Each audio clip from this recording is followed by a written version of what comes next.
ओम अज्ञानतिमिरान्धस्य ज्ञानाञ्जनशलाकया चक्षुरुन्मीलितं येन तस्मै श्रीगुरवे नमः। श्रीचैतन्यमनोभीष्टं स्थापितं येन भूतले स्वयं रूपगदा मह्यं ददाति स्वपदान्तिकम्।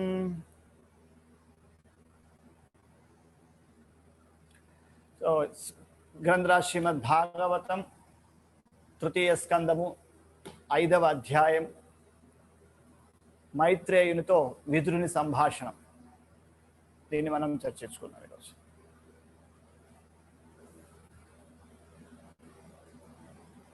శ్రీశుక ఉవాచ ద్వారిద్యునద్యా ఋషభః కరుణాం మైత్రేయామసీనామగధాబోధం క్షత్తోపసృత్యాచ్యుతభావసిద్ధః పప్రచ్ఛ సౌశీల్య గుణాభితృప్తః. Word translation. శ్రీ శుక ఉవాచ, శుకదేవ గోస్వామి పలికెను. ద్వారమున, జునంద్యాః స్వర్గలోకపు గంగా నది, వృషభ శ్రేష్ఠుడు, కురుణాం కురువంశజులలో, మైత్రేయునితో, ఆసీనం ఆసీనుడై ఉన్న, అగాధబోధం అగాధమగు జ్ఞానము, క్షత్త విదురుడు, ఉపసృత్య ధరిచేరి, అచ్యుత అమోఘుడవు శ్రీకృష్ణ భగవానుడు, భావ గుణము, సిద్ధ సిద్ధుడు, పప్రచ్ఛ ప్రశ్నించను, సౌశీల్య మృదుత్వము, గుణ అభితృప్త దివ్య గుణములతో తృప్తుడు. భావం భాష్యం చెప్పిన దేశీ భక్తి వేదాంత స్వామి శ్రీల ప్రభుపాదికి జయ శ్రీల ప్రభుపాదికి. శుకదేవ గోస్వామి పలికెను. కురువంశ ఉత్తముడును కృష్ణ భక్తి యందు పరిపూర్ణుడును అగు విదురుడు ఆ విధముగా అగాధ జ్ఞాన సంపన్నుడగు మైత్రేయ మహాముని ఆసీనుడై ఉన్న గంగా ద్వారమును అనగా హరిద్వారమును చేరెను. పరమ సౌశీల్యుడును మరియు ఆధ్యాత్మికత యందు సంతుష్టి చెంది ఉన్నవాడును అగు ఆ విదురుడు పిమ్మట అతనిని ఇట్లు ప్రశ్నించను. భాష్యం. అచ్యుతుని ఎడగల అనన్య భక్తి కారణమున విదురుడు ఇదివరకే పూర్ణుడయ్యుండెను. భగవానుడు మరియు జీవులు గుణరీత్యా ఒకే భావమును కలిగి ఉందురు. కానీ పరిమాణ రీత్యా భగవానుడు జీవులందరికన్నను పరమ ఘనుడై ఉన్నాడు. అతడు ఎల్లప్పుడూ అమోఘుడే కాక జీవులు భ్రాంతిమయ శక్తి కారణమున పతనము చెందు స్వభావమును కలిగి ఉందురు. తన అచ్యుత భావముచే అనగా శ్రీకృష్ణ భగవానుని భక్తియోగమునందు యుక్తముగా తాదాత్మ్యము చెందుట అనుభావనముచే విదురుడు బద్ధ జీవనమునందలి జీవుని పతన స్వభావమును ఇదివరకే దాటి ఉన్నరు. జీవితమునందలి అట్టి స్థితియే అచ్యుత భావన సిద్ధము లేక భక్తి యోగముచే పూర్ణత్వము అని పిలువబడరు. అనగా కృష్ణ భక్తి యందు తాదాత్మ్యము చెందియున్న ఎవరైనను ముక్త పురుషుడే. అతడు సమస్త శ్లాఘనీయ గుణములను కలిగి ఉండును. జ్ఞానవంతుడగు మైత్రేయ ముని హరిద్వార ప్రాంతమున గంగా తటిపై ఏకాంత ప్రదేశమునందు ఆసీనుడై ఉండెను. పూర్ణ కృష్ణ భక్తుడును సమస్త సద్గుణములను కలిగిన వాడు నాకు విదురుడు విచారణ నిమిత్తమై అతని దరి చేరెను.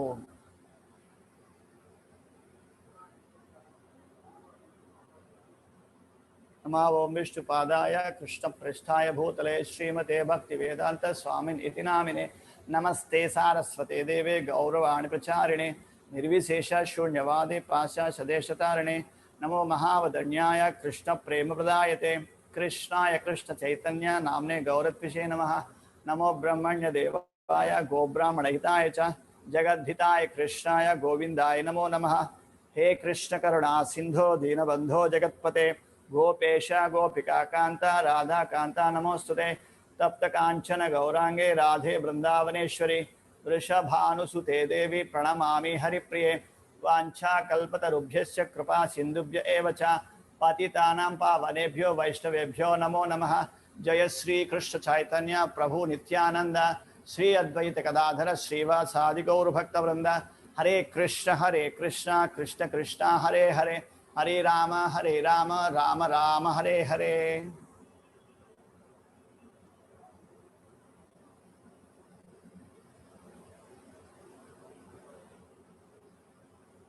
హరే కృష్ణ. సో ఈనాటి శ్రీమద్ భాగవత ప్రవచనానికి భక్తులందరికీ కూడా హృదయపూర్వక స్వాగతం. With the divine blessings of His Grace Rupeshwara Chaitanya Das Prabhu, His Grace Hemari Prabhu, His Grace Mukunda Shrihari Prabhu వారి యొక్క దివ్య ఆశీర్వాదంతో మరియు భక్తుల అనంత కోటి వైష్ణవ భక్తుల యొక్క ఆశీర్వాదంతో మనం దీనిలోంచి చర్చించుకోవడానికి ప్రయత్నం చేస్తాం. సో మీకు అందరికీ తెలుసు, మనం ఇప్పుడు పురుషోత్తమ మాసం పాటిస్తున్నాం. 18వ తారీఖు స్టార్ట్ అయింది. ఈరోజు 20, 18, 19, 20 3వ రోజు అన్నమాట. సో సహజంగా మామూలుగా మీకు తెలుసు, మనకు చైత్రం, వైశాఖం, జ్యేష్టం, ఆషాఢం, ఈ విధంగా మాఘం, పాల్గొనం 12 నెలలు తెలుగు నెలలు. ఈ 12 నెలల్లో వీటిలో మంచి నెలలు ఇంకా చాలా ఎక్కువ ఫలితాన్ని ఆధ్యాత్మికతకి ఎక్కువగా ఉపయోగించబడేటటువంటి నెలలు సహజంగా శ్రావణ మాసము, కార్తీక మాసము, మార్గశిర మాసము, మాఘమాసం, ఈ 4 చాలా ఉత్తమమైనటువంటి. సో మామూలుగా మనము ఇతర నెలల్లో ఒక మాల జపం చేసినట్లయితే ఒకే మాల జపం చేసిన ఫలితం లభిస్తుంది. హరే కృష్ణ కృష్ణ కృష్ణ హరే హరే, హరే రామ రామ రామ హరే హరే. ఒకసారి చెప్తే ఒకసారి. ఈ నెలల్లో చెప్పామనుకోండి 1000 టైమ్స్ బెనిఫిట్.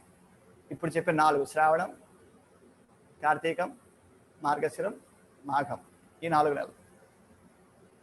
అలాగే మనకు వైష్ణవ క్యాలెండర్ ప్రకారము ఆశ్వేజ మాసంలోని పౌర్ణమి నుంచి కార్తీక మాసం యొక్క పౌర్ణమి వరకు దామోదర మాసం అంటాం. ఆ దామోదర మాసంలో చెప్పినట్లయితే వీటితో పోలిస్తే 1,00,000 టైమ్స్ బెనిఫిట్. 1,00,000 అంటే ఒకసారి దామోదర మాసంలో ఒక మాల జపం చేస్తే 1,00,000 మాలల జపం చేసిన ఫలితం. ఒక్కసారి నేతి దీప హారతిస్తే 1,00,000 సార్లు నేతి దీప హారతి ఇచ్చిన ఫలితం. ఇక నెక్స్ట్, ఇప్పుడు మనం ఉన్నటువంటి పురుషోత్తమ మాసం ఏదైతే తీసుకుంటే దీనిలో విశేష ఫలితం ఇంకా ఎక్కువ. దామోదర మాసం కన్నా కూడా 1000 రెట్లు అధికమని చెప్తాం. అంటే 1,00,000 into 1000, 1,00,000 into 1000. ఓకే, ఎంత బెనిఫిట్ చూడండి. అంటే ఒక మాల జపం చేస్తే కోట్ల మాలల జపం చేసినటువంటి ఫలితం లభిస్తున్నాడు. అలాగే ఈ పురుషోత్తమ మాసంలో శ్రీమద్ భాగవతాన్ని మనం శ్రవణం చేయడం అనేటటువంటిది ఒక నియమం. కాబట్టి మామూలు రోజుల్లో చేసేదానికన్నా కూడా శ్రవణం చేయడం కన్నా కూడా ఇప్పుడు శ్రవణం చేయడం, పఠనం చేయడం అనేటటువంటిది క్రోర్స్ ఆఫ్ టైం బెనిఫిట్ ఇస్తుంది అనమాట. కోట్ల రెట్లు మనకు ఫలితాన్ని ఇస్తుంది అనమాట. కోటాను కోట్లు అంటుంది. సో ఇంటెలిజెంట్ పర్సన్ ఏం చేస్తారంటే దీనంతా మనము ఉపయోగించుకోవాలి. That is what Krishna has given all these opportunity for the condition souls. ఈ బద్ధ జీవులందరికీ కూడా కృష్ణుడు ఇచ్చినటువంటి ఒక మహత్తరమైన అవకాశం ఇది. సో మామూలుగా మనం తీసుకున్నట్టయితే 5 సంవత్సరాల వయసు నుంచి రోజు 16 మాల జపం చేయాలి టిల్ ద లాస్ట్ బ్రీత్. 5 సంవత్సరాల వయసు నుంచి. కాబట్టి రోజు 16 ఇంటూ నెల అంటే 30. సో సంవత్సరం అంటే 365 ఇంటూ మనకు ఎంత కాలం జరుగుంటే అంతకాలం, అన్ని సంవత్సరాల వయసు ప్రకారం మల్టిప్లై చేసుకుంటే ఎన్ని మాలలు జపం చేయాలో మరి లెక్కేసుకోండి. మనం ఎంత బాకీ ఉన్నామో లెక్కేసుకోండి. కాబట్టి దానిలోంచి మరి ఆ బాకీ అలాగే ఉందా అంటే లేదు. ఆ తీర్చుకోవడానికి, అప్పు తీర్చుకోవడానికి భగవంతుడు ఏం చేస్తాడంటే ఇలాంటి అద్భుతమైనటువంటి నెలలను మనకి సృష్టించి ఇవ్వడం జరిగింది చక్కగా. So you can understand.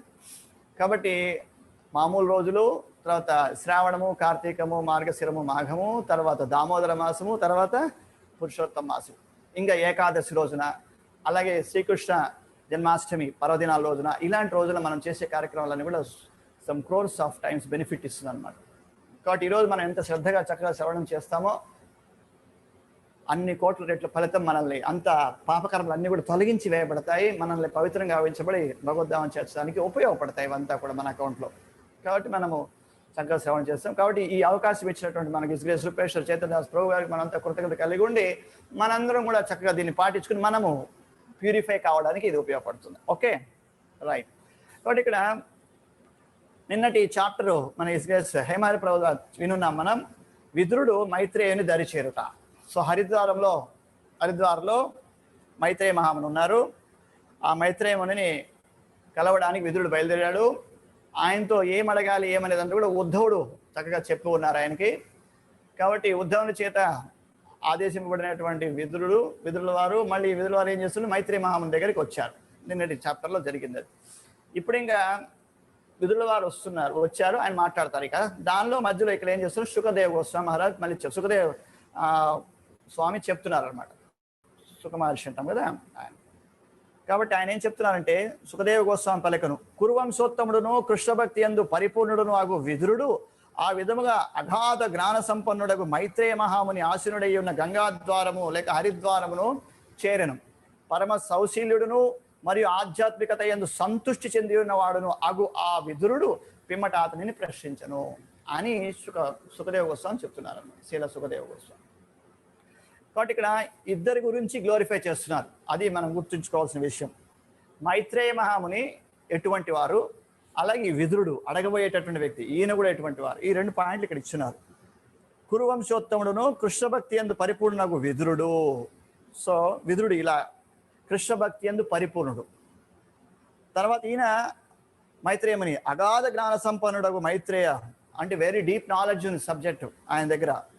మహాముని ఆసీనుడై ఉన్న గంగాద్వారమును చేరుకున్నారు.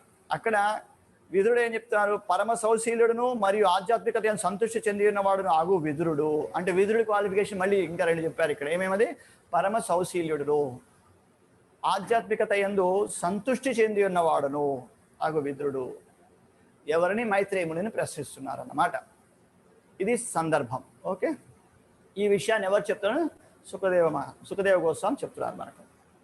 ఇప్పుడు విదురుల వారు మరి మైత్రేయ మహామునికి మధ్య సంభాషణలో విదుర ఉవాచ నెక్స్ట్ శ్లోకంలో.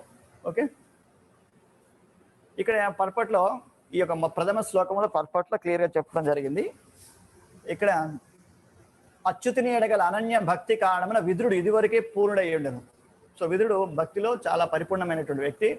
భగవానుడు మరియు జీవులు గుణరీత్యా ఒకే భావమును కలిగి ఉందరు, కానీ పరిమాణ రీత్యా భగవానుడు జీవులందరికనను పరమగరుడై ఉన్నాడు.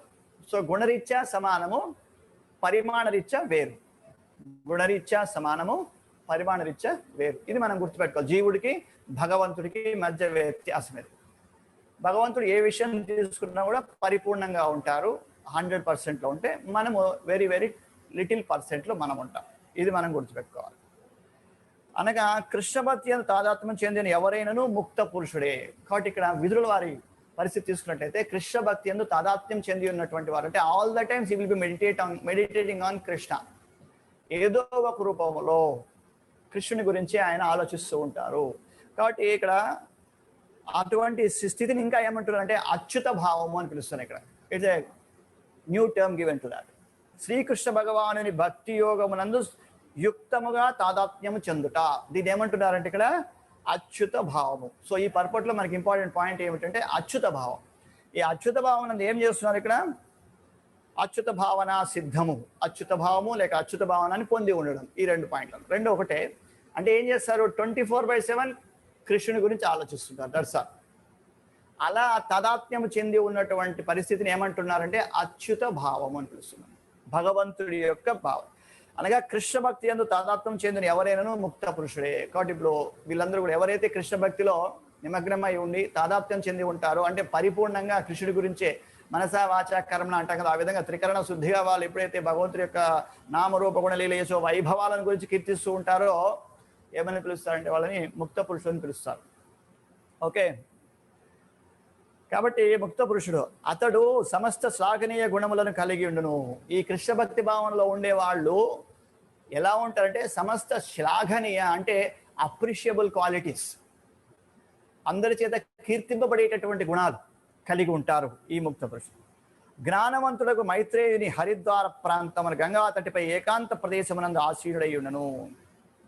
ఈ మైత్రేయుని ఎక్కడున్నారు, ఆయన కూడా చాలా పరమ జ్ఞానవంతుడు. అంటే ఇక్కడ అందుకే చెప్పారు, ఇక్కడ ఏమైనా పదం ఉపయోగించారంటే అగాధ జ్ఞాన సంపన్నుడు, సముద్రం లోతులాగా అగాధమన అంత అద్భుతమైనటువంటి జ్ఞానం కలిగి ఉన్నటువంటి వారు ఈయన ఎవరు, మైత్రేయుడు.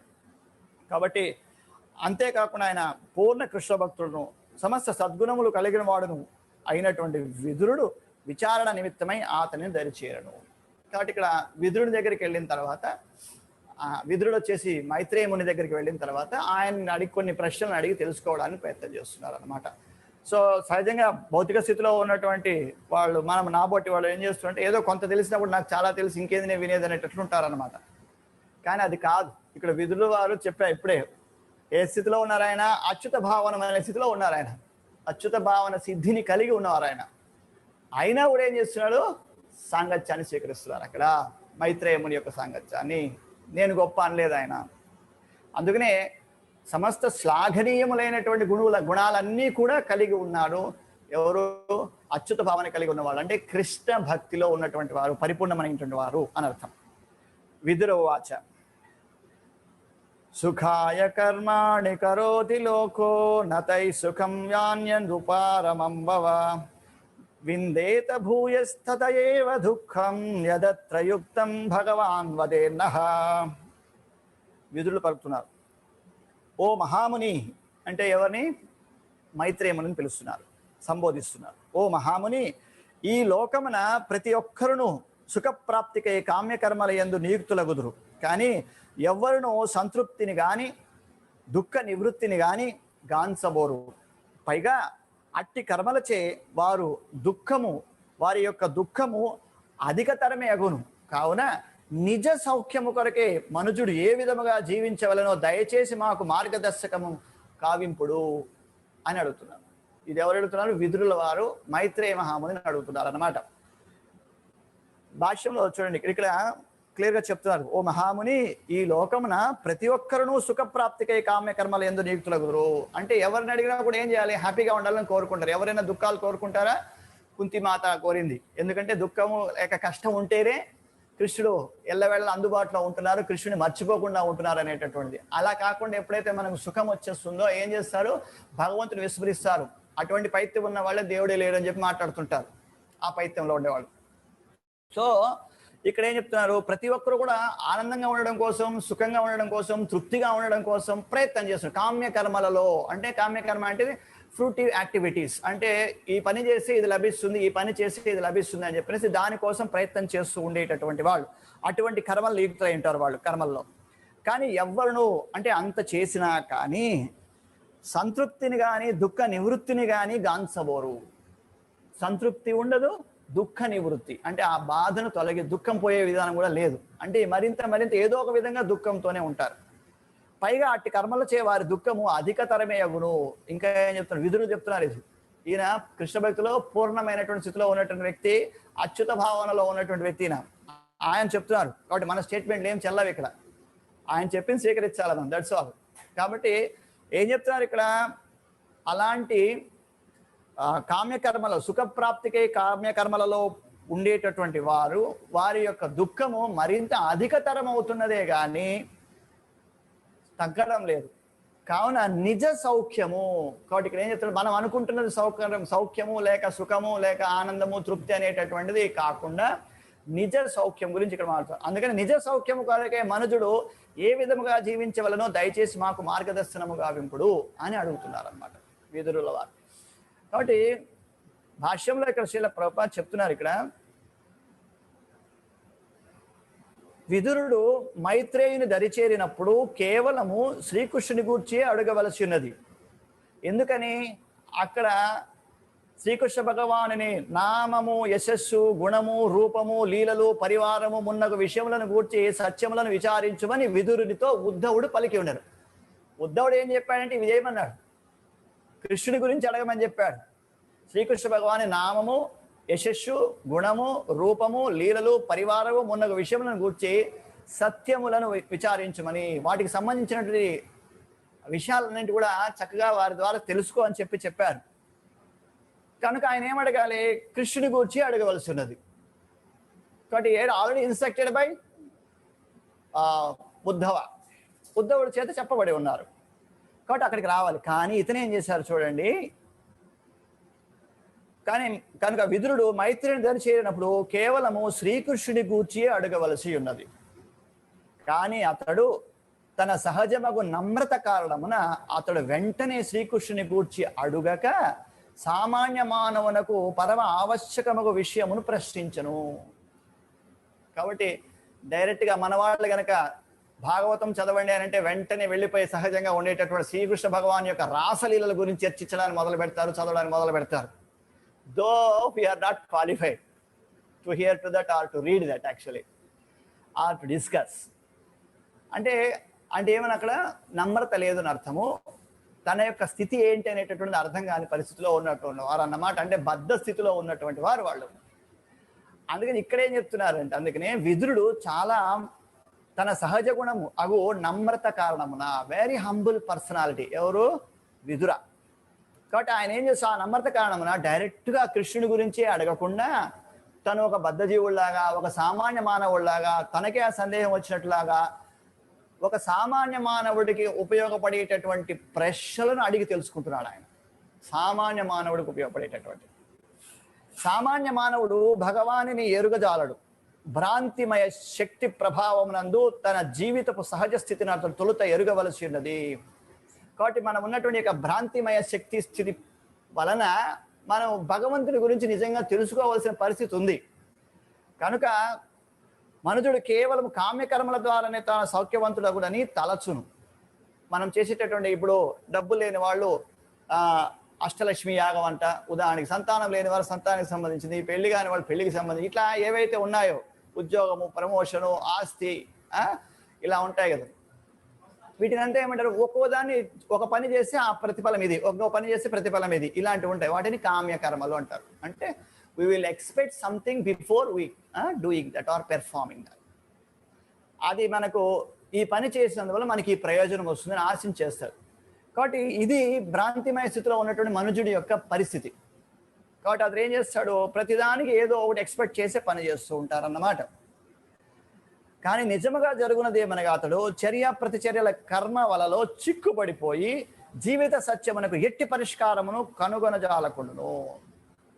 కాబట్టి ఆయన ఏమైపోతున్నాడు ఇక్కడ, ప్రతిచర్య చర్య నిజంగా జరుగుతుంది ఏంటంటే తను ఇంతకుముందు ఏం చేశారో దాని యొక్క ప్రతిచర్య. అర్థమైంది కదా. కాబట్టి మామూలుగా గతంలో మనం ఏదైతే కర్మలను వనరించి ఉన్నామో ఆ కర్మల యొక్క ప్రతిఫలాన్ని మనం అనుభవిస్తూ ఉంటాం. కాబట్టి భగవత్ చింతనకు సంబంధించి కాకుండా ఇక్కడ ఏం చేస్తున్నారు, కర్మలలో చిక్కుబడిపోయి ఉన్నాడు. జీవిత సమస్యకి ఎట్టి పరిష్కారమును కనుగొనజాలు. అంటే ఈ జన్మ వ్యాధి జరా మృత్యు అనేటటువంటి యొక్క సైకిల్ ఏదైతే ఉందో, ఈ వలయం ఏదైతే ఉందో, దీనిలోంచి బయటపడడం ఎట్లా అనేటటువంటి విషయాన్ని గురించి ఆలోచించడం లేదు. అది మనం గుర్తించవలసినటువంటి. కాబట్టి ఈ విషయం ఒక చక్కని పాట గలదు. ప్రభుపాదుల వారే కోట్ చేశారంటే ఆ పాట పరిస్థితి లెక్కేసుకోండి. జీవితమునందు సమస్త సుఖమును పొందవలెనను గొప్ప కోరిక చే ఈ గృహమును నేను నిర్మించితిని, కానీ అనూహ్యముగా ఇది అగ్ని ప్రమాదమునకు గురి అయినందున నా ప్రణాళిక అంతయో దురదృష్టవశాత్తు బూడిదగా మారినది. కాబట్టి ఒక సాధారణమైన వ్యక్తి తన జీవితంలో ఏ పని చేసినా దాని మీద కొన్ని హోప్స్ పెట్టుకుని ఉంటాడు, పాజిటివ్ థింకింగ్లో పోతుంటాడు. అలా ఒక అతను నిర్మాణం చేసుకున్నాడు గృహాన్ని.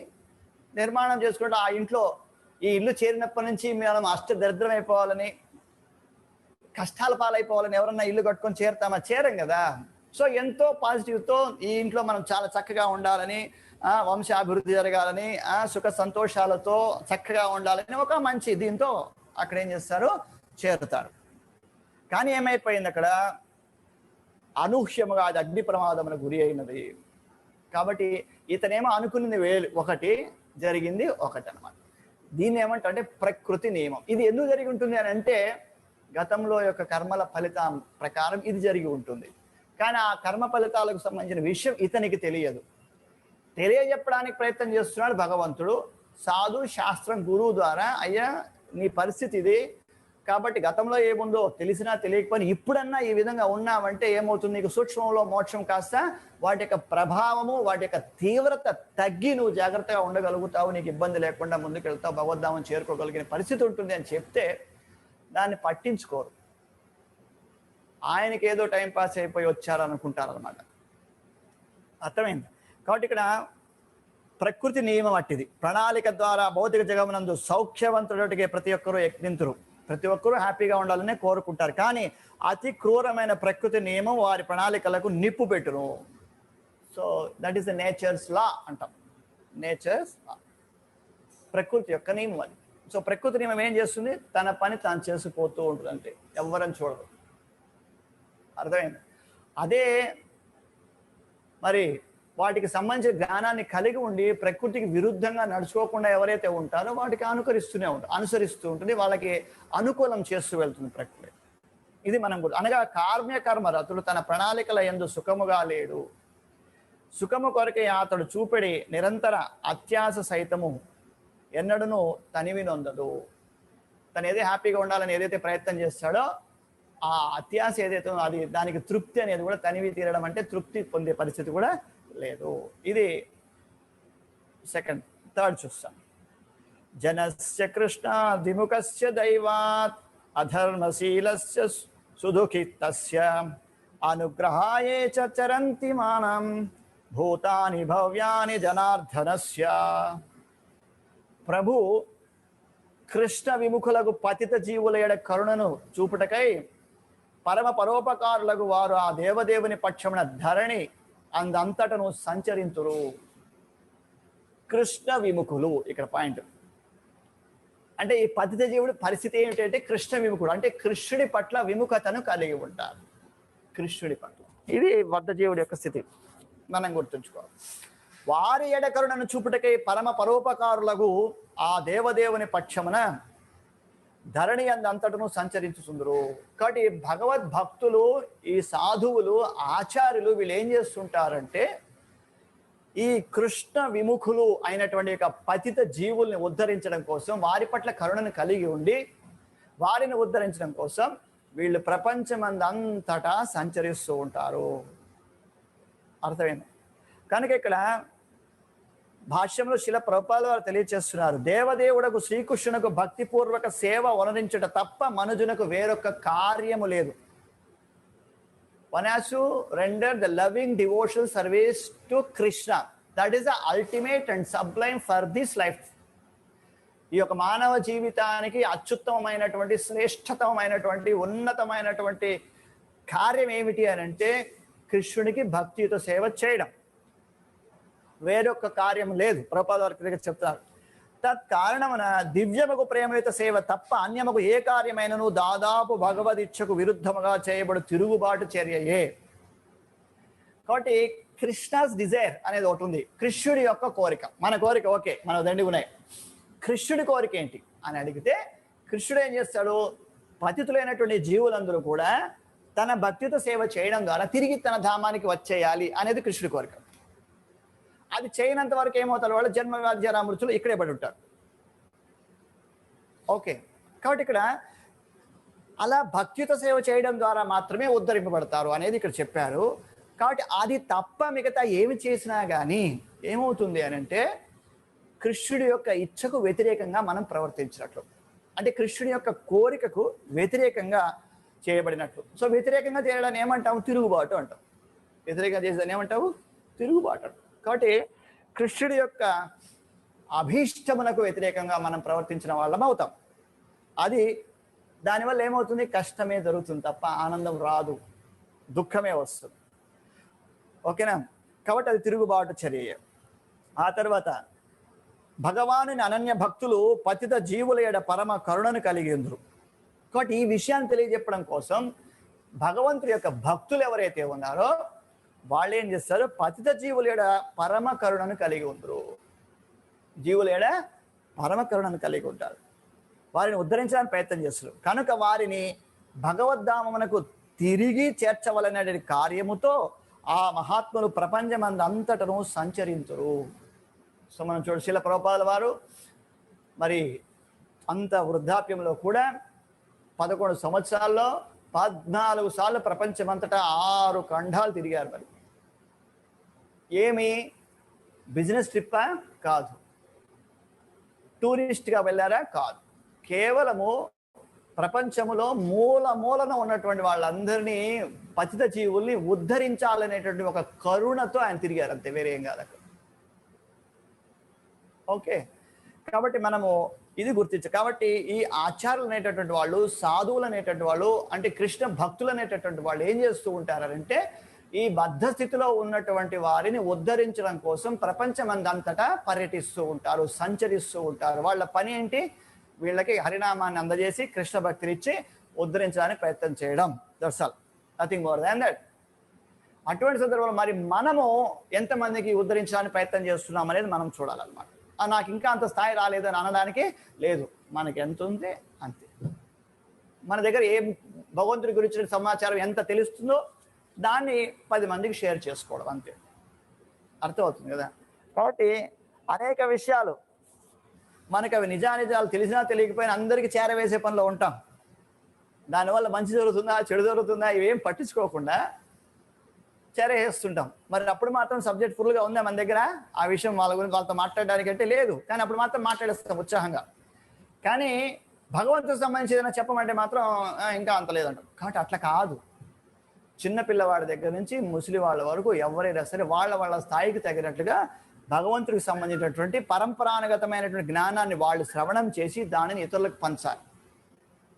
తద్వారా ఏమవుతారు? బద్ధ జీవులు ఈ జన్మ వ్యాధి జల మృత్యులోంచి బయటపడి తిరిగి భగవద్ధామం చేర్చారు. అలా భగవద్ధామానికి రావడం అనేటటువంటి కృష్ణుని యొక్క అభీష్టం, కృష్ణుని యొక్క కోరిక. ఆ కృష్ణుని యొక్క కోరికకు తగిన రీతిలో మనం నడుచుకున్న వాళ్ళం అవుతాం, లేకపోతే వ్యతిరేకించినట్టు అవుతుంది. ఏది మంచి చెప్పండి ఆలోచించి. కాబట్టి వారందరూ ప్రపంచమందంతలో సంచరించు పతిత జీవులను ఉద్ధరించుటకై అట్టి విశుద్ధ భక్తులు భగవత్ సందేశమును ప్రచారము కావించరు. భగవంతుడి యొక్క మెసేజ్ని ఏం చేస్తారు?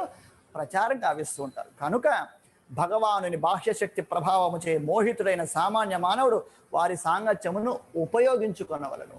కాబట్టి సాధువులు లేక పవిత్ర భక్తులు వచ్చినప్పుడు మనం ఏం చేయాలంటే వారి యొక్క సాంగత్యాన్ని స్వీకరించాలి. అంటే వాళ్ళని మాట్లాడనియాలి. మనం బయట వెళ్తున్నప్పుడు తెలుస్తుంటుంది అనమాట. లోడా లోడా లోడా లోడా వాళ్ళకి తెలిసిందే చెప్తుంటారనమాట. సరే, జనరల్గా ఏం చేస్తుంటారంటే okay now it is your turn మాట్లాడని చెప్పేస్తాం మనం కూడా. కాబట్టి వాళ్ళు చెప్పి అలసిపోతారు. అలసిపోయిన తర్వాత ఇంకా అప్పుడు కృష్ణ భక్తుడు తను మాట్లాడడం మొదలు పెడతారు. సో వాళ్ళ దగ్గర కంటెంట్ ఏంటుందంటే 1 గంట మాట్లాడతారు, 2 గంటలు మాట్లాడతారు, అంటే 2-3 రోజులు సందర్భాలు కలిసి మాట్లాడతారు. ఆ తర్వాత ఇంకేం ఉండదు, అది అవే రిపీట్ అవుతుంటాయి. కానీ ఇక్కడ కృష్ణుడికి సంబంధించినటువంటి విషయము అనంతమైనటువంటి సబ్జెక్ట్ మ్యాటర్.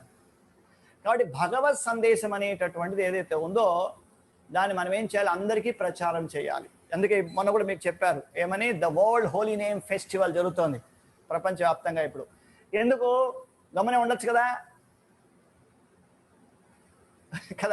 గమనం ఉండొచ్చు కదా. నాకు జపం నేను జపం చేసుకొని గమనం ఉండొచ్చు కదా, ఇంకోరు జపం చేసుకోవచ్చు. కాదు కదా. కనుక అట్లా కాదు. కాబట్టి భగవత్ సందేశం మనం కొంత శ్రవణం చేసి ఉన్నాము. ఆ శ్రవణం చేసిన సందేశాన్ని తిరిగి ఇంకొక బద్ధజీవుడికి కనుక చెప్పినట్లయితే ఆ బద్ధజీవుడికి ఉద్ధరింపబడేటట్టు అవకాశం. వాళ్ళేమనుకుంటారో వీళ్ళేమనుకుంటారో అని మనమేమి బాధపడాల్సిన పని లేదు, సిగ్గుపడాల్సిన పని లేదు. ఎందుకంటే మనం చెప్తుంది మంచి మాట కాబట్టి. అర్థమైందా? కాబట్టి ఇది మనం చేయాల్సి. కాబట్టి అటువంటి వాళ్ళు ఏమంటారో పవిత్ర భక్తులు అనమాట. కాబట్టి ధైర్యం చేసి మనం మాట్లాడాలి అంతే. That's all. ఎవరి గురించి? భగవంతుడి గురించి, భగవత్ సందేశాన్ని గురించి ఇచ్చి దానివల్ల ప్రయోజనం ఏంటి? మనము ఉద్ధరింపబడతాం, వాళ్ళు ఉద్ధరింపబడతారు. కృష్ణుడి యొక్క అభీష్టానికి అనుగుణంగా మనము నడుచుకున్న వాళ్ళం అవుతాం. కృష్ణుడి యొక్క కోరిక ఏదైతే ఉందో ఆ కృష్ణుడి కోరికను ఇంప్లిమెంట్ చేస్తున్న వాళ్ళం అవుతాం. మరి కృష్ణుడి కోరికను ఇంప్లిమెంట్ చేస్తే మనకు కృష్ణుడు భగవంతుడు కృపనిస్తాడా ఇవ్వడా? మన మీద కృపను ప్రదర్శించడా చెప్పండి. శిక్షిస్తాడా? లేదు కదా. హ్యాపీగా చేస్తాడు.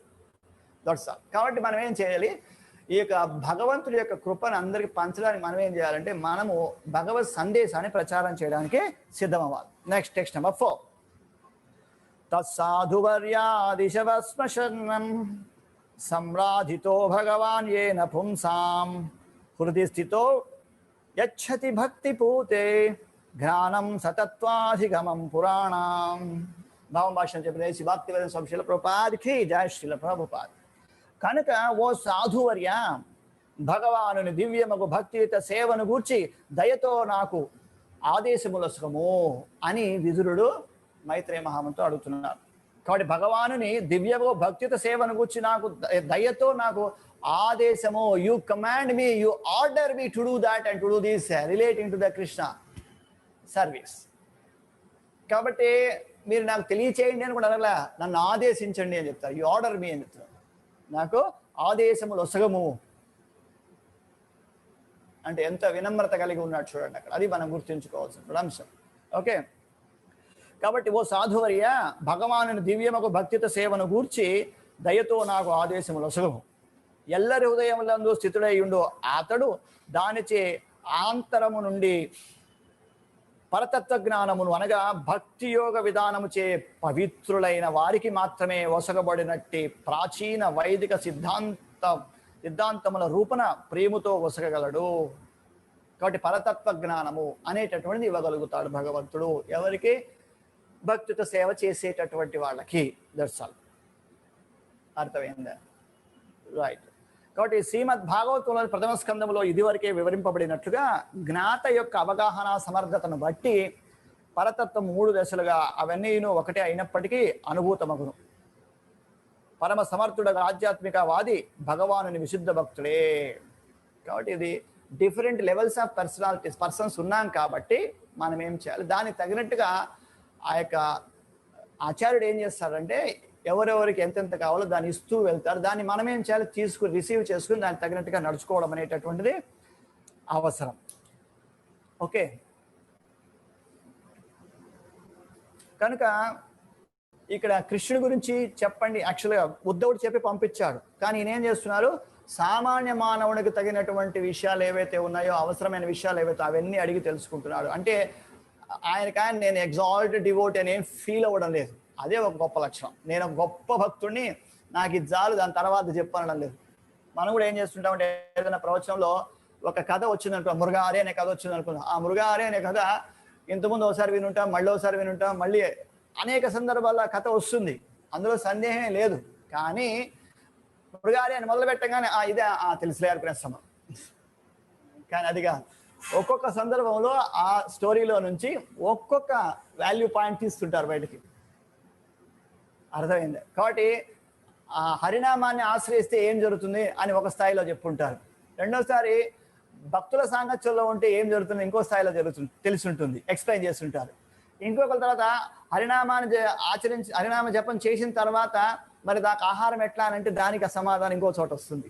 సేమ్ స్టోరీని అనేక వాల్యూ పాయింట్స్ ఉంటాయి దానిలో. కాబట్టి మనం ఆ స్టోరీ కదా ఇది మనకు తెలుసులే అనడానికి లేదు.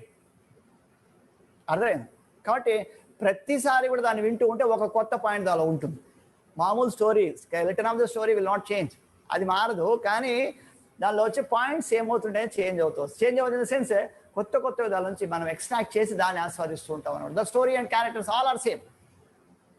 కాబట్టి మనకి ఇక్కడ అందుకని ఇక్కడ విదురుల దగ్గర నుంచి మనం నేర్చుకోవాలి. విదురుల వారి దగ్గర నుంచి మనం నేర్చుకోవాల్సిన అంశం ఏంటంటే, ఆయన ఏదో ఆల్రెడీ చెప్పారు, ఆయన చాలా పరిపూర్ణమైనటువంటి భక్తులు అని చెప్పి ప్రారంభంలోనే చెప్పడం జరిగింది. కానీ ఆయన ఏమడుగుతున్నాడు, సామాన్య మానవునికి వచ్చే సందేహం లాగా వాళ్ళకి ఉపయోగపడేటటువంటి అంశాలను మెల్లగా అడిగి తనకు ఉపయోగించుకుంటున్నాడు, మనలాంటి వాళ్ళకు ఉపయోగపడేటట్లుగా కూడా చేస్తున్నాడు. ఇది ముఖ్యమైన. ఓకే, ఆ విధంగా మనం ప్రవర్తించవలసి ఉంటుంది. Okay, text number 5. కరోతి కర్మాణి కృతావతారో యాన్యాత్మతంత్రో భగవాన్ స్తధీశః యథా ససరాజ్యక ఇదం నిరీహః సంస్థాప్య వృత్తిం జగతో విద్ధతే. ఓ మహర్షి, స్వతంత్రుడును మరియు వాంఛారహిత త్రయాధీశుడును సమస్త శక్తుల నియామకుడును అగు దేవదేవుడు ఏ విధముగా అవతారములను దాల్చునో, పోషణార్థము క్రమానుగత నియమములు చక్కగా ఏర్పాటు చేయబడి ఉన్న జగత్తును ఏ విధముగా సృష్టించునో దయచేసి వివరింపుము. నెక్స్ట్ క్వశ్చన్ ఇది. అంటే ఇవన్నీ అడుగుతున్నాడు, ఇవన్నీ తెలియచేయండి అని చెప్పి ఎంతో వినమ్రంగా అడుగుతున్నాడు. ఇంతకుముందు వాళ్ళు ఏమడిగాడు, నాకు ఆదేశించండి, భక్తుల సేవ ఎలా చేయాలి అనే దాన్ని నన్ను ఆదేశింపుడు అన్నాడు. తర్వాత అంతకుముందు బద్ధజీవుడు సుఖం కోసము ఆనందం కోసము తృప్తి పడకుండా ఏదేదో కామ్యకర్మలు ఇరుక్కుని ఉంటాడు, మరి అతనికి నిజమైన తృప్తి కోసం ఏం చేయాలి అని అడిగారు. తర్వాత అదే అడిగారు, మళ్ళీ ఇప్పుడు ఇది అడుగుతున్నారు. అంటే ఇవేళ చూడండి, సాధువుల ద్వారా మనం తెలుసుకోవాల్సిన విషయం. అంటే మనం ఎంత తక్కువ మాట్లాడితే సాధువుల దగ్గర అంత మనకు శ్రేయస్సు కలుగుతుంది అన్నమాట. తర్వాత ప్రశ్నించవచ్చు, అందులో సందేహం ఏమీ లేదు, ప్రశ్నించకుండా ఉండమని ఏం లేదు. కాబట్టి ప్రశాంతంగా వినయముతో శరణాగతి భావనతో దాన్ని స్వీకరించడానికి కలిగినటువంటి మానసిక సంసిద్ధతతో మనము సాధువుని ప్రశ్నించి పరిప్రశ్న సేవ చేసి ప్రశ్నించి తెలుసుకోవాలి. ఇది మనం. కాబట్టి ఇక్కడ ఓ మహర్షి, స్వతంత్రుడును మరియు వాంఛారహిత త్రయాధీశుడును సమస్త శక్తుల నియామకుడును ఆ దేవదేవుడు ఏ విధంగా అవతారములను దాల్చునో, అంటే భగవంతుడికి అవతారాలు ఏ విధంగా వస్తాయో తెలుసుకోవాలని ఆయన అడుగుతున్నారు. పోషణార్థము క్రమానుగత నియమములను చక్కగా ఏర్పాటు చేయబడిన జగత్తును ఏ విధంగా సృష్టించునో దయచేసి వివరించుడు. కాబట్టి జగత్ అంతా సృష్టింపబడింది. ఈ సృష్టింపబడిన యొక్క జగత్తులో పోషణ ప్రక్రియ కూడా ఉంది. సృష్టి తర్వాత స్థితి తర్వాత లయ అంట కదా, లయం. దానిలో ఈ పోషణ ప్రక్రియ మరి ఎవరెవరిని ఎలా పోషించాలనేటటువంటి కూడా దానిలో మొత్తం ఆ ప్రక్రియ అంతా కూడా ఇమిడి ఉంది. దీన్ని ఎలా ఏర్పాటు చేశారు ఆయన అంత పకడ్బందీగా, అంతే కదా. ఇది దాని గురించి చెప్పండి. ఏ విధంగా సృష్టించినో దయచేసి వివరింపుడు. ఆ విధంగా భౌతిక ప్రకృతి భగవాను చేతనే నియమింపబడినదై ఉన్నది. భౌతిక ప్రకృతి స్వతంత్రమైనదని తలచుట అనున్నది మేక గొంతుపై గల తిత్తుల యందు క్షీరమును గాంచుట వంటిది. కాబట్టి ఇదంతా కూడా ఏదో ఒకేసారి సృష్టింపబడింది, దానంతదే జరిగిపోతోంది అని ఒక భ్రాంతిమయ విధానంలో కొంతమంది ఆలోచిస్తూ ఉంటారన్నమాట. ఈ భౌతిక ప్రకృతి అనేది భగవంతుడి కన్నా స్వతంత్రమైనటువంటిది. ఓకే, కొన్ని సందర్భాలు భగవంతుడు అవతరించి వచ్చినప్పుడు మరి ఆయన కూడా త్రిగుణాలకు లోబడి ఉంటాడని, ఇలాంటివంతా కొంత మనము రాంగ్ కాన్సెప్షన్స్ ఆర్ మిస్కాన్సెప్షన్స్ని పెట్టుకుని ఉంటాం. అవన్నీ దేంతో పోలుస్తాను, ఇక్కడ మేకపోతు అంటాం కదా, మేకపోతే కింద ఇక్కడ 2 తిత్తులు వేలాడుతుంటాయి. సో వాటిలో నుంచి పాలు ఏమన్నా వస్తాయి, మామూలుగా మేకకి పాలు వస్తాయి కదా, స్తన్యం అంటాం కదా, అలా మేకపోతు దగ్గర నుంచి ఏమైనా పాలు వస్తాయా? దాన్ని ఎవరైతే ఆలోచిస్తారో ఆ విధంగా వాడు ఎంత మూర్ఖుడు అనుకోవాలి, ఎంత అజ్ఞాని అనుకోవాలి. కాబట్టి ఈ భౌతిక జగత్తు కూడా స్వతంత్రమైనది, భగవంతుడి కన్నా స్వతంత్రమైనది అని భావించేటటువంటి వాడు అంత భ్రాంతిమయ స్థితిలో ఉన్నాడని అర్థం. ఓకే, ఆ తర్వాత జీవుడు భూమిపైకి రాగానే వాని పోషణ భగవానునిచే వెంటనే ఏర్పాటు చేయబడదు. అతడు వస్తున్నాడు అంటే ముందుగానే అతనికి సంబంధించిన పోషణ ఏర్పాటు చేయబడి ఉంటుంది. మానవుల సంఖ్యను అధిగమించి ఉన్నట్టు ఇతర జీవులు ఎన్నడూ పోషణార్థం కలత చెందబోవు. మనం చూడొచ్చు, మన పాపులేషన్ కన్నా చీమల పాపులేషన్ ఎక్కువ, మన పాపులేషన్ కన్నా ఇంకో జీవజాతుల పాపులేషన్, చాలా జీవరాశులు ఉన్నాయి, మన పాపులేషన్ కన్నా వాటి పాపులేషన్ చాలా ఎక్కువ. కానీ అవి ఎప్పుడు కూడా ఆహారం కోసం ఎప్పుడు కూడా భయపడలేదు, మనకు దొరకదేమో అనేది. సర్ప్లసెస్ వాటికి.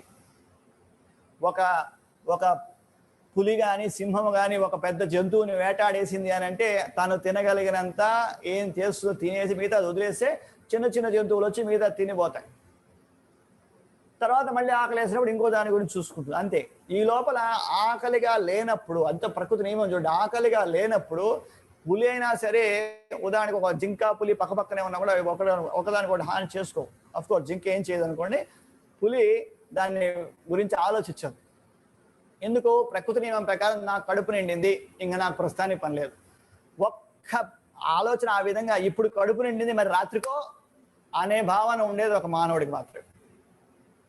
అర్థమైందా? ఒకవేళ రాత్రికి కూడా ఉందనుకో, మరి రేపటికి కూడా ఉందనుకో, మరి నెల తర్వాతకి ఈ నెలకంతా ఈ భావనలో ఉండేవాడు మానవుడు.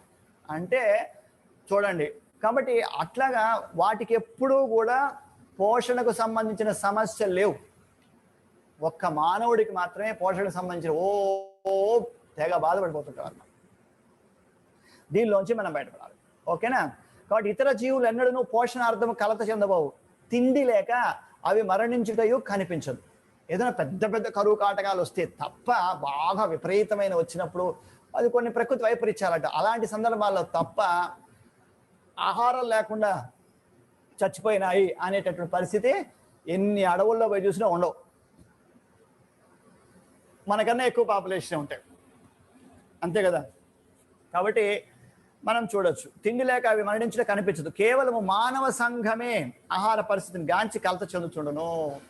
కేవలం ఈ మనుషులకి మాత్రమే ఈ రోజుది, మళ్ళీ సాయంత్రంది, మళ్ళీ రేపటిది, మళ్ళీ ఎల్లుండిది, మళ్ళీ 10 రోజులకి, మళ్ళీ నెల రోజులకి, తర్వాత నేను బతుకున్నంత కాలము, మళ్ళీ నా కొడుకులకి బతుకున్నంత కాలం, మళ్ళీ నా మనవాళ్ళు బతుకున్నంత కాలం, ఇట్లా అన్లిమిటెడ్ పోతూనే ఉంటారనమాట, without any limit at all. కాబట్టి అది కాదు. సో మన తర్వాత వాళ్ళని కూడా ఏం చేయాలి, వాళ్ళ కాళ్ళ మీద నిలబడేటట్టుగా తగిన సహాయము సపోర్ట్ ఇచ్చి వాళ్ళని వదలాలి. అది వెరీ ఇంపార్టెంట్. మీరు చూడొచ్చు, మామూలుగా జిరాఫీ తెలుసు కదా, జిరాఫీ చాలా పొడవుగా ఉంటుంది.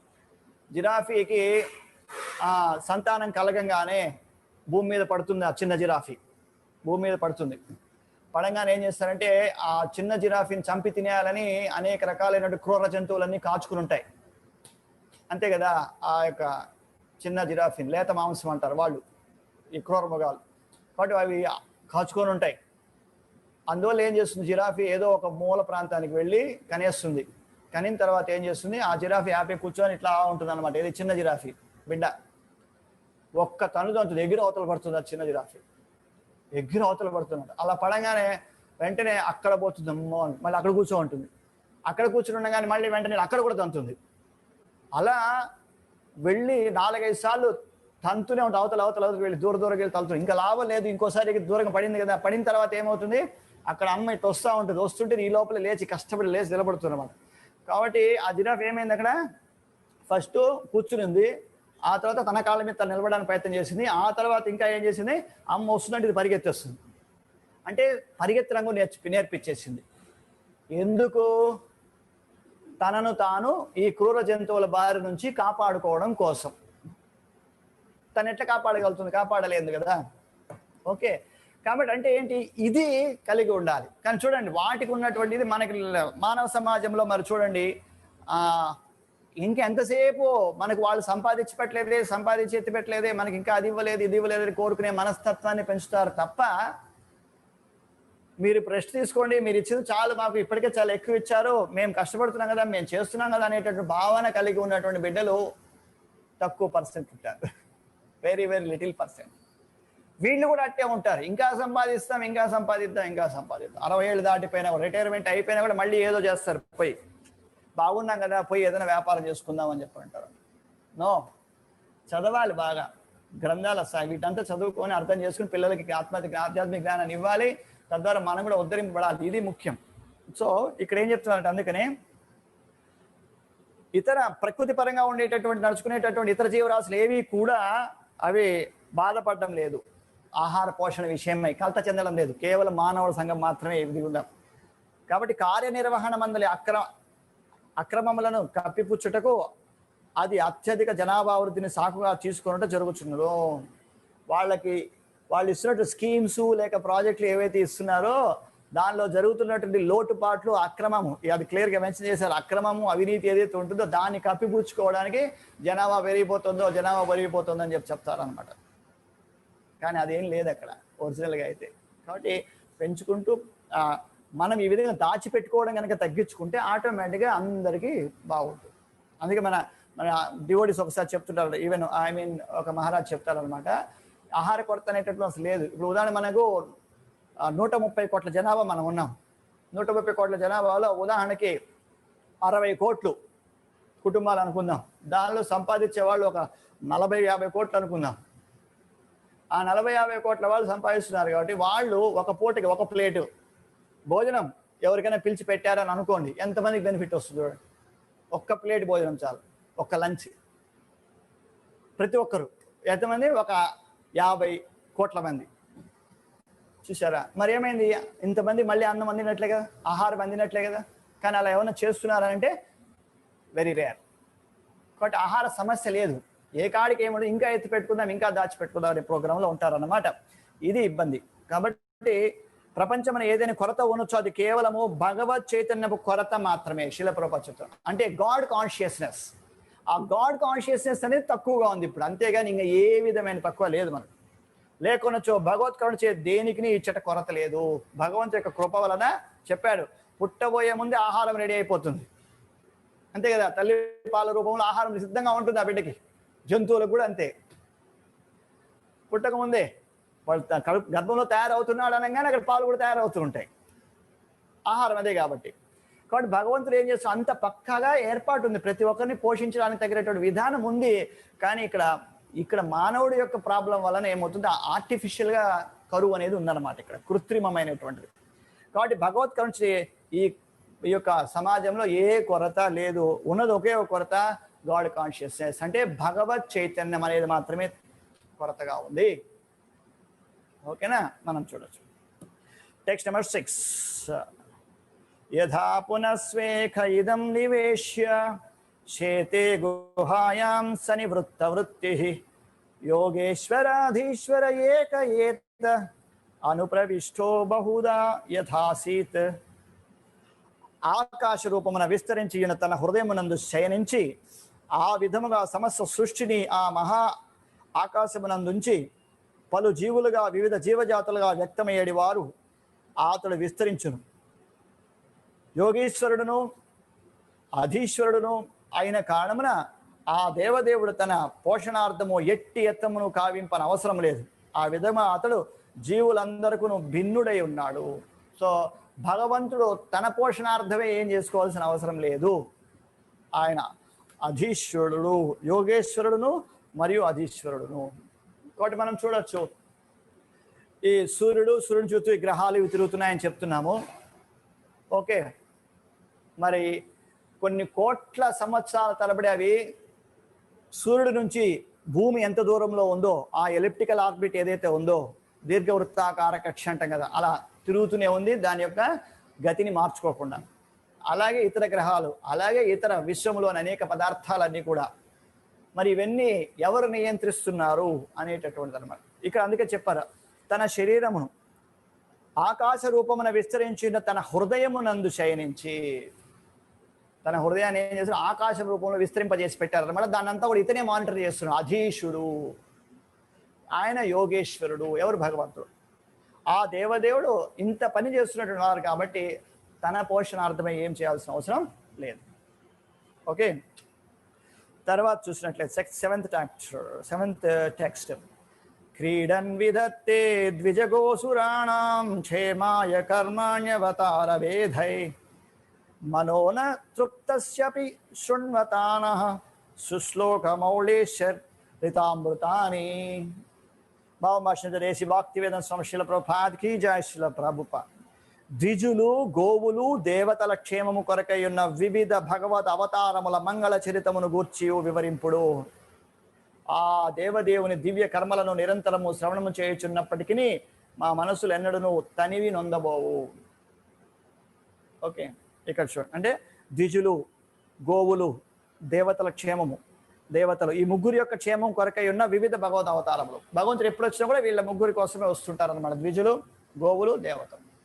ఓకే, కాబట్టి భగవద్ అవతారములు వచ్చాయి కదా, దాన్నంతా ఏమని పిలుస్తారు, మంగళ చరితము అంటే చాలా శుభప్రదమైనటువంటి చరితమును గూర్చి వివరింపుడు అని విదురుల వారు అడుగుతున్నారు అనమాట. తర్వాత ఆ దేవదేవుని దివ్య కర్మలను నిరంతరము శ్రవణం చేయుచున్నప్పటికీ, రోజు వింటూనే ఉన్నా కానీ మా మనస్సులు ఎన్నడూ తనివి నొందబోవు, తృప్తి అనేది మాకు కలగడం లేదు. బద్ధ జీవుడి స్థితి అట్టుండదు. ఎట్లుంటుంది, విన్నాక అంటాం వెంటనే. అర్థమైంది? అదే భౌతికమైనటువంటి ప్రతిఫలము ఉందనుకోండి, నిన్న మీకు ఫ్రీగా ఇచ్చారు, మీ ఇంటికి ఒక వస్తువు ఫ్రీగా ఇచ్చారు అనుకుందాం. ఇంకోసారి వచ్చి మీకు వచ్చింది అని అడిగితే, ఇంకోటి కావాలని అడిగితే కావాలంటాం. తృప్తి, మాకు ఓవైపు దండిగా ఉన్నాయి, మేము మాకు అవసరం లేదు అనే ప్రశ్నే లేదు. ఉండని పడుంటున్నాము, అలా అవకాశం ఉంటే ఇచ్చిపోండి అంటాం, తనివి తీరదు. అట్లా ఇక్కడ భౌతికమైన వ్యక్తుల పరిస్థితి అదైతే, భగవంతుడు ఇక్కడ ఈ విదురుల వారి పరిస్థితి ఇక్కడ చెప్తున్నారు. ఆ యొక్క దివ్య కర్మలను గురించి నిరంతరము శ్రవణము చేయుచున్నప్పటికీ మా మనస్సు ఎన్నడూ తనివి నొందబోవు. ఎప్పటికైనా కూడా ఇంకా వినాలి భగవంతుడి గురించి, నామరూప లీల యశో వైభవాలను గురించి మరింత వినాలి అని చెప్పనేసి కోరుకుంటూనే ఉంటుంది ఆ మనస్సు. ఓకేనా? సో శ్రీకృష్ణ భగవాన్ ఈ విశ్వమునందు మత్స్య, కూర్మ, వరాహ, నృసింహాది అవతారం ప్రకటమై ద్విజులను, గోవులను, దేవతల క్షేమం కొరకు వివిధములకు దివ్య కర్మలను చేయండి. ఈ అవతార విశేషాలంతా కూడా ఒక ప్రత్యేక ప్రయోజనం కోసం వచ్చుంటాయి కదా, కాబట్టి అలాగా అన్ని చేస్తూ వస్తున్నారు ఆయన. ఓకేనా? మానవ దేహమును పూర్ణత్వమును వృద్ధి చేయుటకై గోవు అత్యంత ముఖ్యమగు జంతువు. ఇక్కడ గోవులు ఎందుకు కాపాడుతున్నాడు భగవంతుడు వచ్చి అనేది, ఏ విధముగా ఆహారము చేత నేను దేహము పోషింపబడగలదు, కానీ ఆధ్యాత్మిక జ్ఞానపు మర్మములను తెలియనట్లుగా మానవ మేధస్సును వృద్ధిపరచుటకు ముఖ్యముగా ఆవు పాలు అవసరమై ఉన్నవి. అర్థమైంది పాయింట్?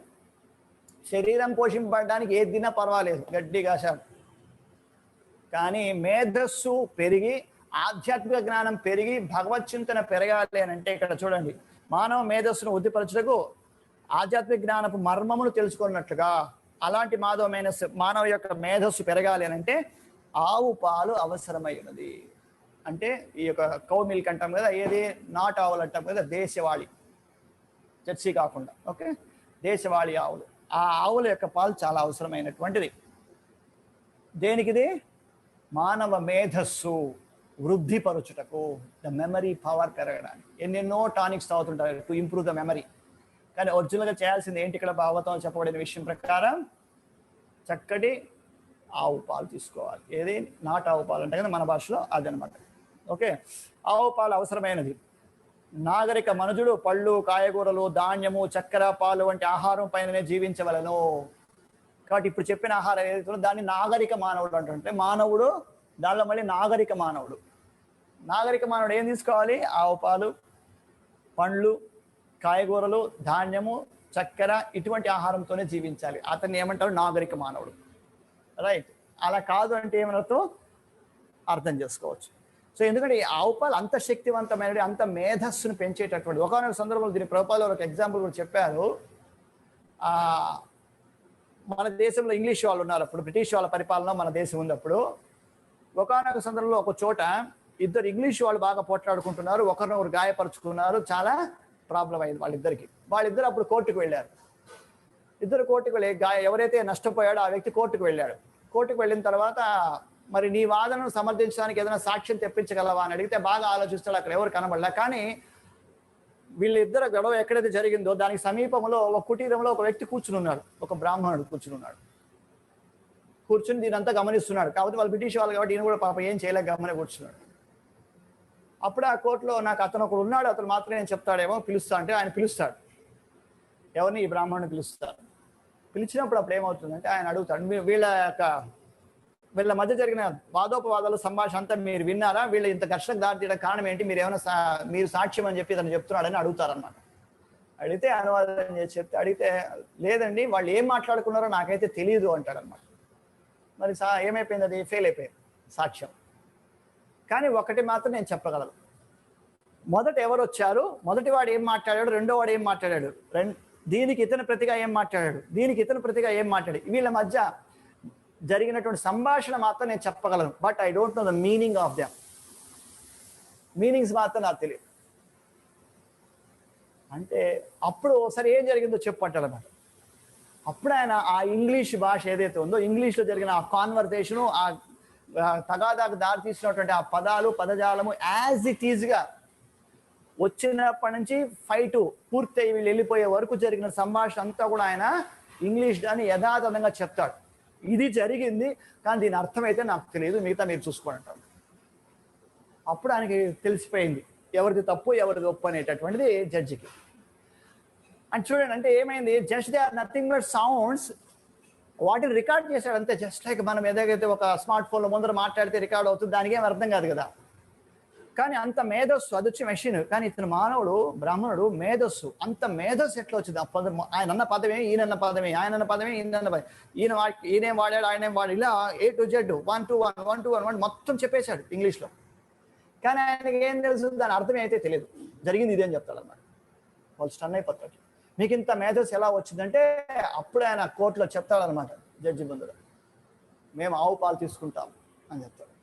ఆ ఆవు పాలు యొక్క గొప్పదనం అంత శక్తివంతమైనది.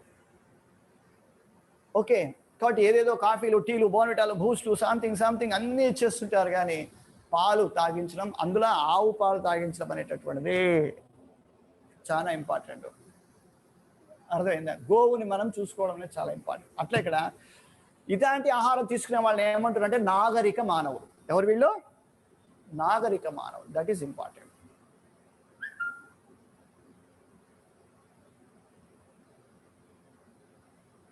రైట్. కనుక ఆవుతో పాటు వృషభం ఏం చేస్తుంది? వ్యవసాయంలో ఉంటుంది, తోడ్పడుతుంది. అంటే మన పోషణకై అది కూడా పనిచేస్తుంది అక్కడ. అంటే ఆవు, వృషభము రెండు కూడా మనకు తల్లిదండ్రులు లాంటివి ఈ యొక్క నాగరిక కుటుంబాలు, నాగరిక సమాజంలో. బట్ దానికి మనం హాని చేయకూడదు. అంటే తల్లిదండ్రులకు హాని చేసినట్టు లెక్క అని అర్థం. ఓకే. తర్వాత శ్రీమద్ భగవద్గీత, భాగవతము వంటి దివ్య వాంగ్మయ సొగసు ఎట్టిదనగా అవి ఎన్నడూ పాతబడవు.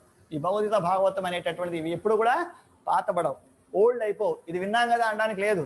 ఇంకా చాలా నిగూఢమైనటువంటి విషయాలు ఉంటాయి దానిలో. నాగరిక మనజుడిచే ప్రపంచమునందు అవి గత 5,000 సంవత్సరములుగా చదువుబడుచున్నను అవి ఏ మాత్రము పాతబడలేదు.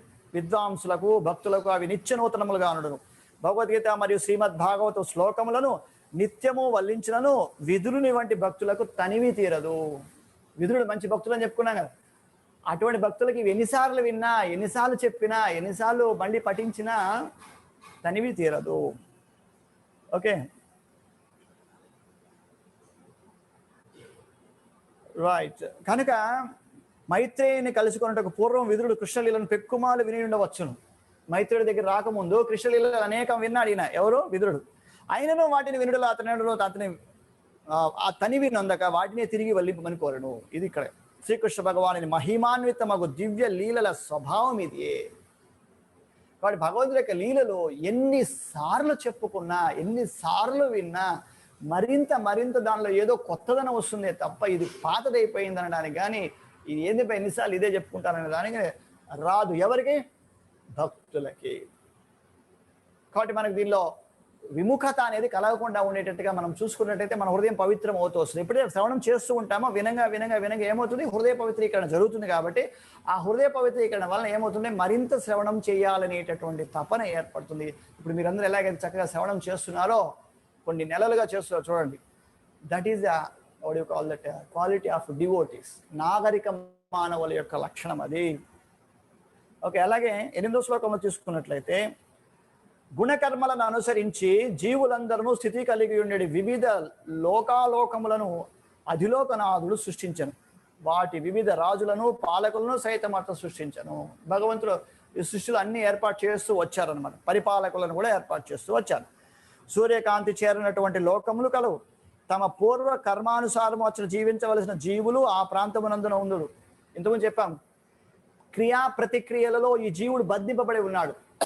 తనకైతే తెలియదు ఇప్పుడు ఇది జరుగుతున్నదంటే, దీనికి ఇప్పుడు ఒక ఆనందం కలిగిందంటే ఈ ఆనందం ఎందువల్ల వచ్చిందో తనకు తెలియదు.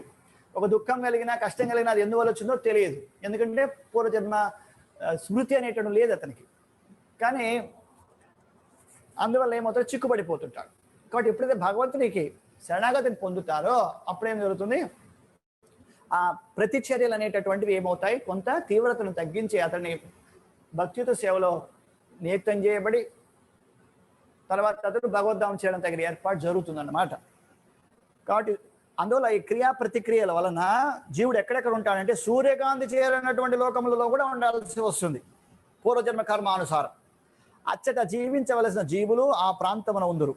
వివిధ జీవన స్థితులకు సంబంధించిన ఆ ప్రణాళికలన్నీను దేవదేవుని చేతనే తయారు చేయబడును.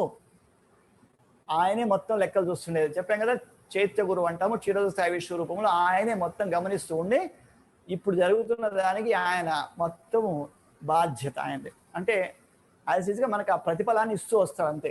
కానీ ఆ కర్మలు చేయడం మాత్రం మనమే బాధ్యత. మన పూర్వజన్మ కర్మల ప్రకారం మనకి ఇచ్చినటువంటి లిటిల్ స్వేచ్ఛ ఏదైతే ఉందో ఆ స్వేచ్ఛ వలన మనం ఈ ప్రాబ్లమ్స్ ఎదుర్కొంటున్నాం అనమాట. మరింత జ్ఞాన వికాసము కొరకే దానిని వర్ణింపమని మైత్రేయ విదురుడు ఆవిష్కరించను, అర్థించను.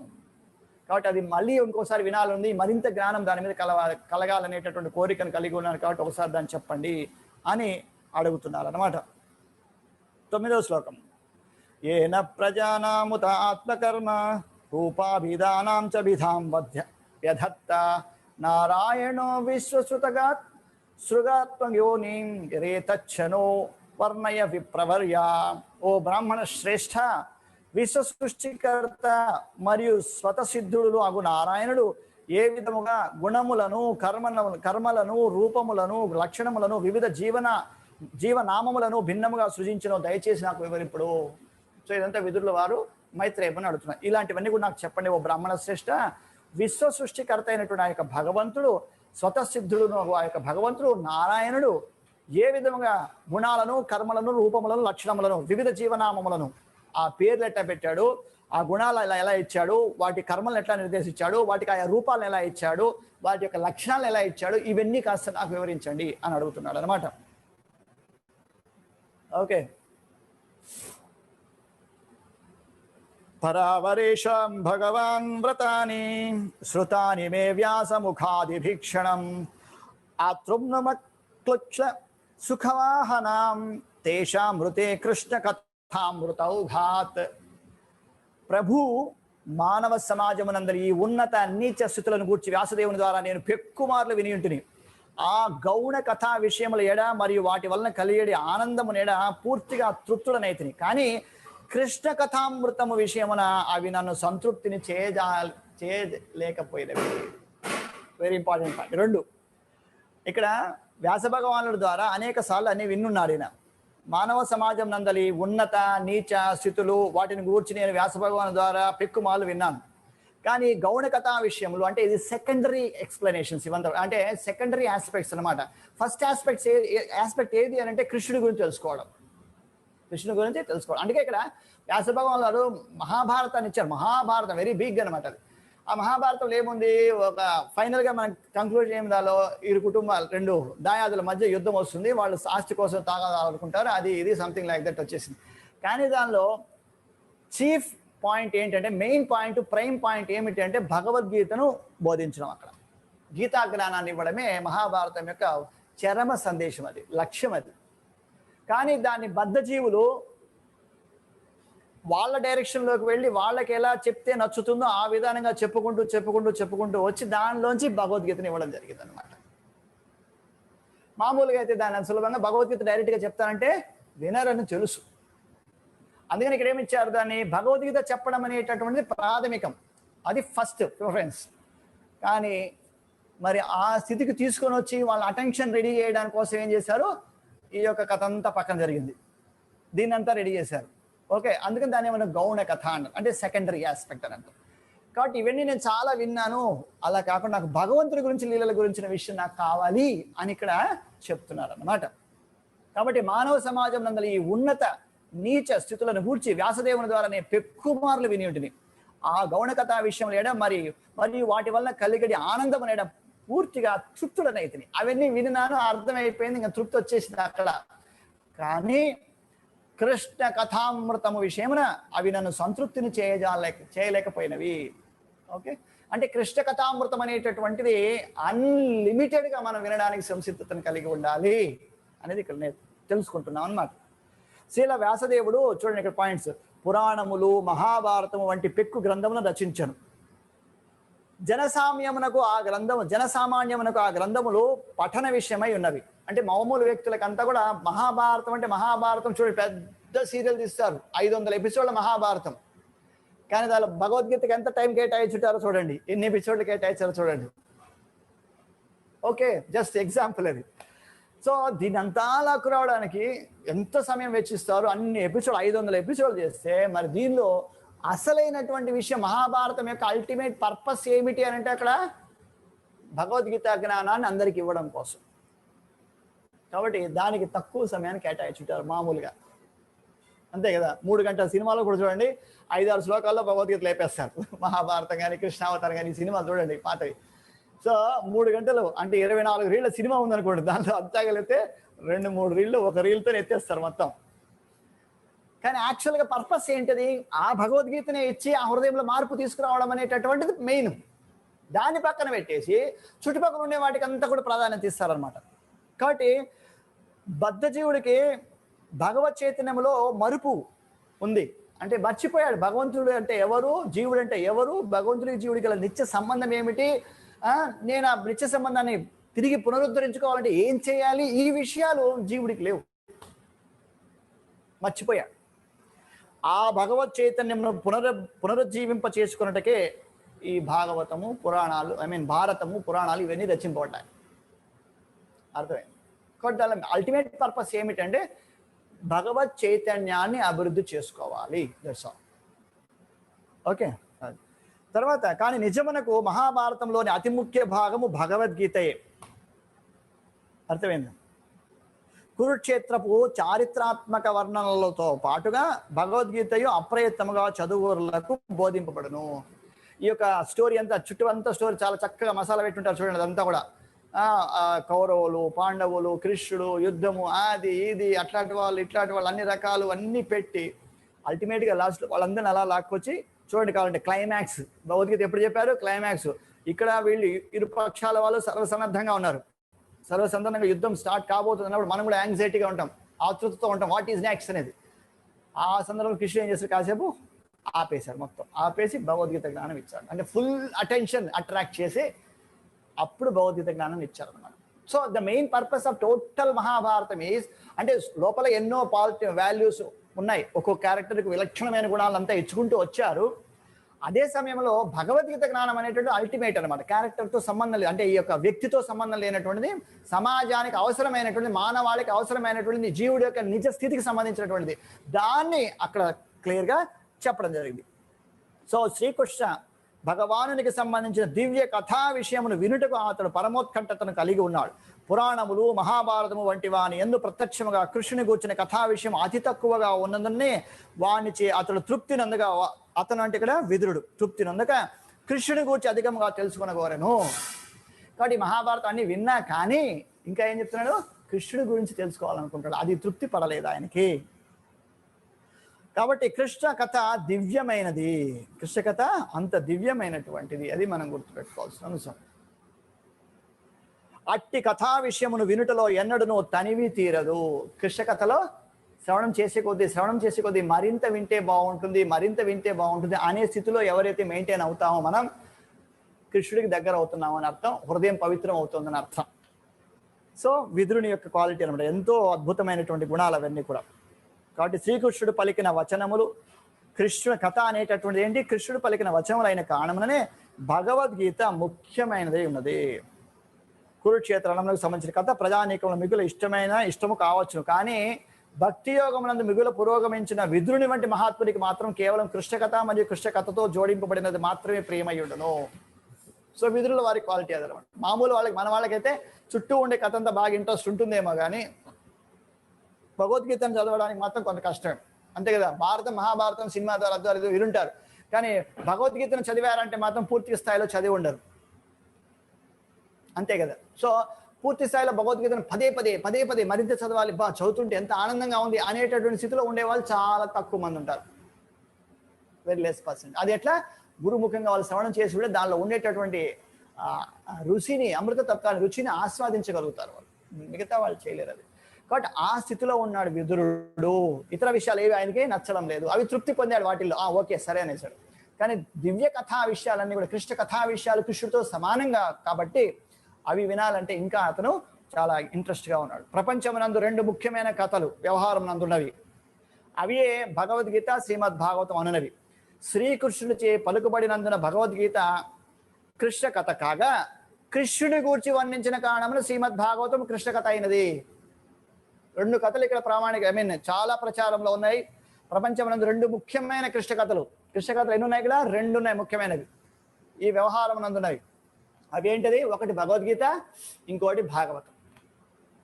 భగవద్గీత అనేటటువంటిది కృష్ణుడి ముఖతః వచ్చింది, అంటే శ్రీకృష్ణుడిచే పలుకబడినందున భగవద్గీత కృష్ణ కథ అని పిలువబడింది.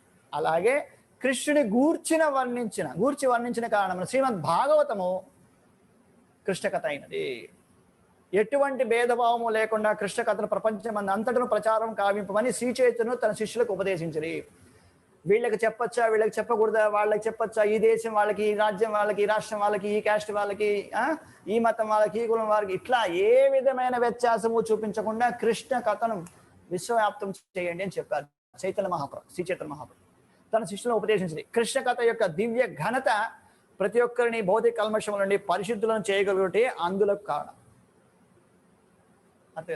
సో కృష్ణుడి యొక్క దివ్య కథ ఏమవుతుంది, అందరినీ భౌతిక కల్మషం నుంచి తప్పిస్తుంది, ఎవరినైనా సరే.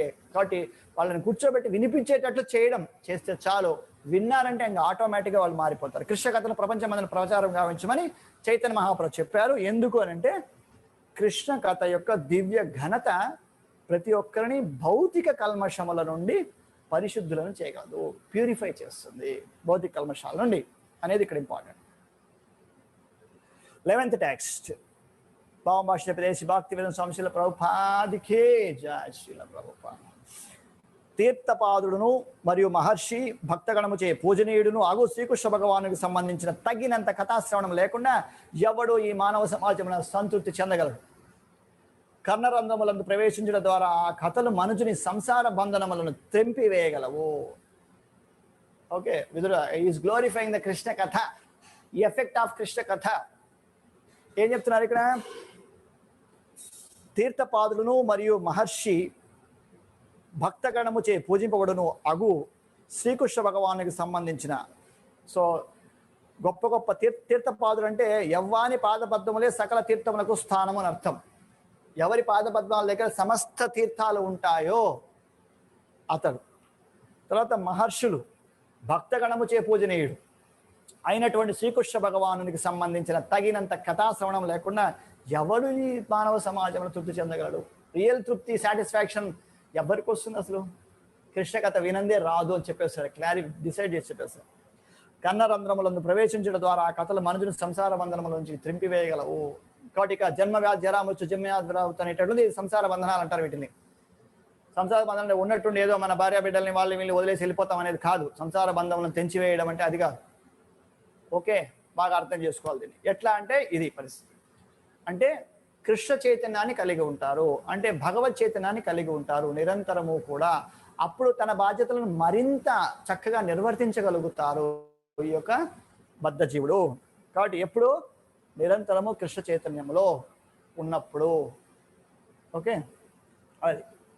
తర్వాత సంసార బంధనం అనున్నది బాహ్యశక్తి యొక్క ఒక భ్రాంతిమయ వ్యక్తీకరణం. కేవలం అదే సమస్త లౌకిక కర్మలకు ప్రేరణ అయి ఉన్నది. సో ఇక భగవంతుడి యొక్క బాహ్యశక్తి అంటాం కదా, అంతర్గత శక్తి, తటశక్తి, బాహ్యశక్తి, ఈ 3 రకాల శక్తుల గురించి చెప్పున్నారు ఇంతకుముందు కూడా. ఈ బాహ్యశక్తి భౌతిక వ్యక్తీకరణం అంటాం. బాహ్యశక్తి ఎలా అవుతుంది? భౌతిక ప్రపంచంగా విస్తరించి ఉంది అన్నమాట. కాబట్టి ఇదేమవుతుంది? సకల లౌకిక కర్మలకు ఇదే ప్రేరణ. కాబట్టి ఒక పెద్ద ఇల్లు కట్టుకోవాలని అనిపించినా కానీ, ఒక ప్లేస్కి వెళ్ళాలని అనిపించినా కానీ, ఒక డబ్బు సంపాదించాలని అనిపించి కానీ, ఒక నగలు కొనుక్కోవాలన్నా కానీ, ఇదంతా భౌతికమైనటువంటి యొక్క విషయాలకు ప్రేరణ ఏంటండి? భ్రాంతిమయమైనటువంటి యొక్క భౌతిక వ్యక్తీకరణ. ఇదంతా ఎవరి ఆధీనంలో ఉందంటే బాహ్య శక్తి, భగవంతుడి యొక్క బాహ్య శక్తి ఆధీనంలో నిర్వహింపబడుతున్నది అన్నమాట. కాబట్టి దాన్ని ఇది వాటన్నిటికీ ఇదే ప్రేరణ, వాటన్నిటికీ ఇదే ప్రేరణ. Okay, text number 12. మునిర్వక్షువర్ భగవద్గుణానాం సఖాపితే భారత మహాకృష్ణ యస్మిన్ నృణాం గామ్య సుఖాయనువాదై అత్యర్గహీతాను హరే కథాయాం. భావమశ్రీ భక్తివేద స్వామి శీల ప్రభుపాద్ కీ జై. శీల ప్రభుపాద్ కీ. మీ మిత్రుడగు కృష్ణద్వైపాయన వ్యాసదేవుడు తమ మహద్రచనయగు మహాభారతం నందు శ్రీకృష్ణ భగవాను దివ్య గుణములను ఇదివరకే వర్ణించి ఉన్నారు. లౌకిక కథలను వినుట ఎందుగల తీవ్ర ఆకర్షణ ద్వారా జనసామాన్యపు అవధానమును కృష్ణ కథ అనగా భగవద్గీత వైపునకు ఆకర్షించుటే దాని అందలి ఆలోచన అయి ఉన్నది. కాబట్టి ఇక్కడ ఏం చెప్తున్నారు? కృష్ణద్వైపాయన వ్యాసుల భగవానుల వారు ఏం చేశారు? మహద్రచన, గొప్పదైనటువంటి విశేషమైనటువంటి రచన గావించి ఉన్నారు. ఏమది? మహాభారతం. మహాభారతం దానిలో కూడా శ్రీకృష్ణ భగవాన్ దివ్య గుణములను కొంత వర్ణించి ఉన్నారు. దాంతోపాటు ఇంకా ఏమైంది? లౌకిక కథలను వినుట ఎందుగల తీవ్ర ఆకర్షణ ద్వారా అక్కడ ఏం చేస్తారు? లౌకికంగా ఉండే స్టోరీ ఏదైతే ఉందో దాని ద్వారా కృష్ణ భక్తిని ఇవ్వడానికి ఆయన ప్రయత్నం చేశాడు, భగవద్గీత సారాంశాన్ని ఇవ్వడానికి ప్రయత్నం చేశాడు అన్నమాట. ఆ తీవ్ర ఆకర్షణ ద్వారా జనసామాన్యపు అవధానమును అంటే కాన్సన్ట్రేషన్ని అట్రాక్ట్ చేసి కృష్ణ కథ అంటే 2 కృష్ణ కథలు చెప్పారు. ఈ యొక్క సృష్టిలో 2 కృష్ణ కథలు ఉన్నాయి. ఒకటి భగవద్గీత, రెండోది భాగవతం. భగవద్గీత అంటే భగవంతుడి యొక్క ముఖారవిందం నుండి వెలువడినది కాబట్టి అదొక కృష్ణ కథ. రెండో కృష్ణ కథ ఏది? భగవంతుని గూర్చి వివరించినది కాబట్టి అది రెండోది అన్నమాట. ఓకే, అలా ఆకర్షించుటే దాని అందరి ఆలోచన ఉన్నది. ఏది? మహాభారతం యొక్క రచనలో ఉన్నటువంటి ఆలోచన ఏమిటి అంటే లౌకికంగా సహజంగా అందరికీ ఉండేటటువంటి అట్రాక్షన్ ఏదైతే ఉందో, ఏ విధంగా వాళ్ళు చెప్తే వింటారో అటువంటి విధానంలోకి వెళ్ళి తద్వారా భగవద్గీతను ఇవ్వడం జరిగింది అని ఇక్కడ చెప్తున్నారు అన్నమాట. వేదాంత సూత్రముల నిజ ప్రయోజనం రచయితతోనే స్వయంగా శ్రీమద్ భాగవతంలో వివరింపబడింది కనుక శ్రీమద్ భాగవతం అన్వయం లేకుండా వేదాంత సూత్రములు ఎవరైనా అవగతము చేసుకుని యత్నించినచో నిక్కముగా తప్పుదారి పట్టినట్టే అగును. కాబట్టి వేదాలు, వేదాంత సూత్రాలు ఇవన్నీ కూడా భక్తుల సమక్షంలో ప్రామాణికమైన గురుశిక్ష పరంపరలో భాగవతాన్ని ద్వారా అన్వయింపజేసుకుంటూ శ్రవణం చేయాలి తప్ప పాండిత్య ప్రకర్ష కోసం చేయడానికి వీల్లేదు. అప్పుడు తప్పుదోవ పట్టేట్టే లెక్క. అర్థమైంది? పాండిత్య ప్రకర్షణ అంటారు. అంటే ఎవరికి ప్రదర్శన కోసం నాకు ఇంతొచ్చు, నాకు ఎంతొచ్చు, నేను చూడు ఎట్ట పలుకుతాను అనే భావనతో కనుక చేసినట్లయితే అది పరమ లక్ష్యాన్ని చేరుకున్నట్లు కాదు, తప్పుదోవ పడినట్లే అని అవుతున్నది అని చెప్తున్నారు ఇక్కడ. ఓకే, కనుక ఇక్కడ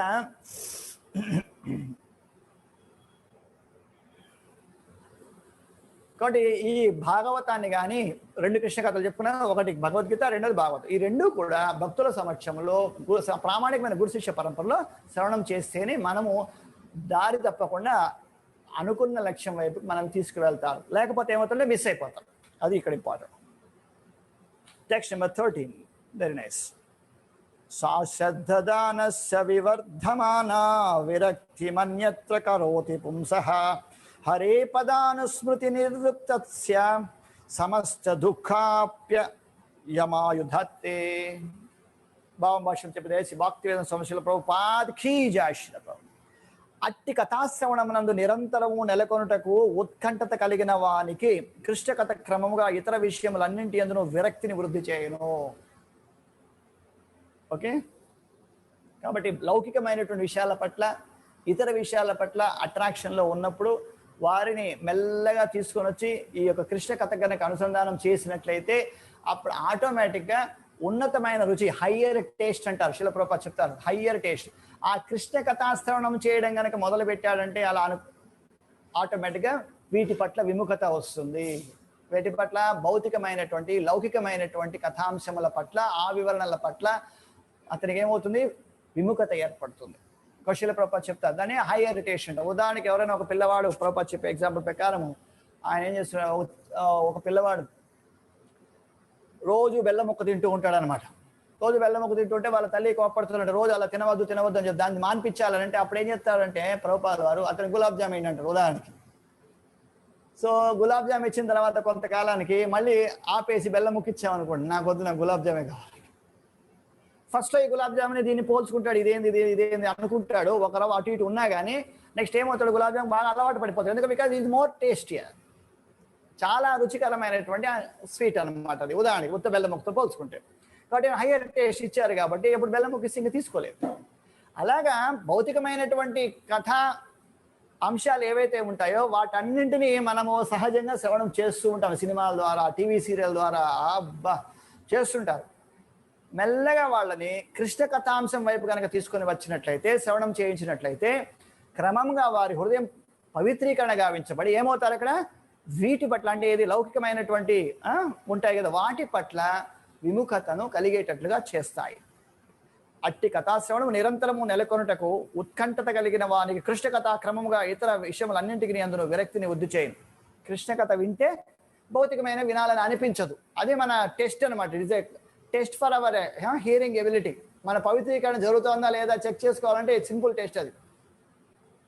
ఏది భౌతికమైన వినాలంటే ఎందులే బస్ సుత్తి అన్న అట్లా ఉంటారు, రావాలి, అదే భావన రావాలి. ఇవి వినాలంటే కృష్ణ కథ అంటే హ్యాపీగా వినగలగాలి, జరుగుతుంది టైం ఏం కూర్చోవాలి, అలా ఉండాలన్నమాట.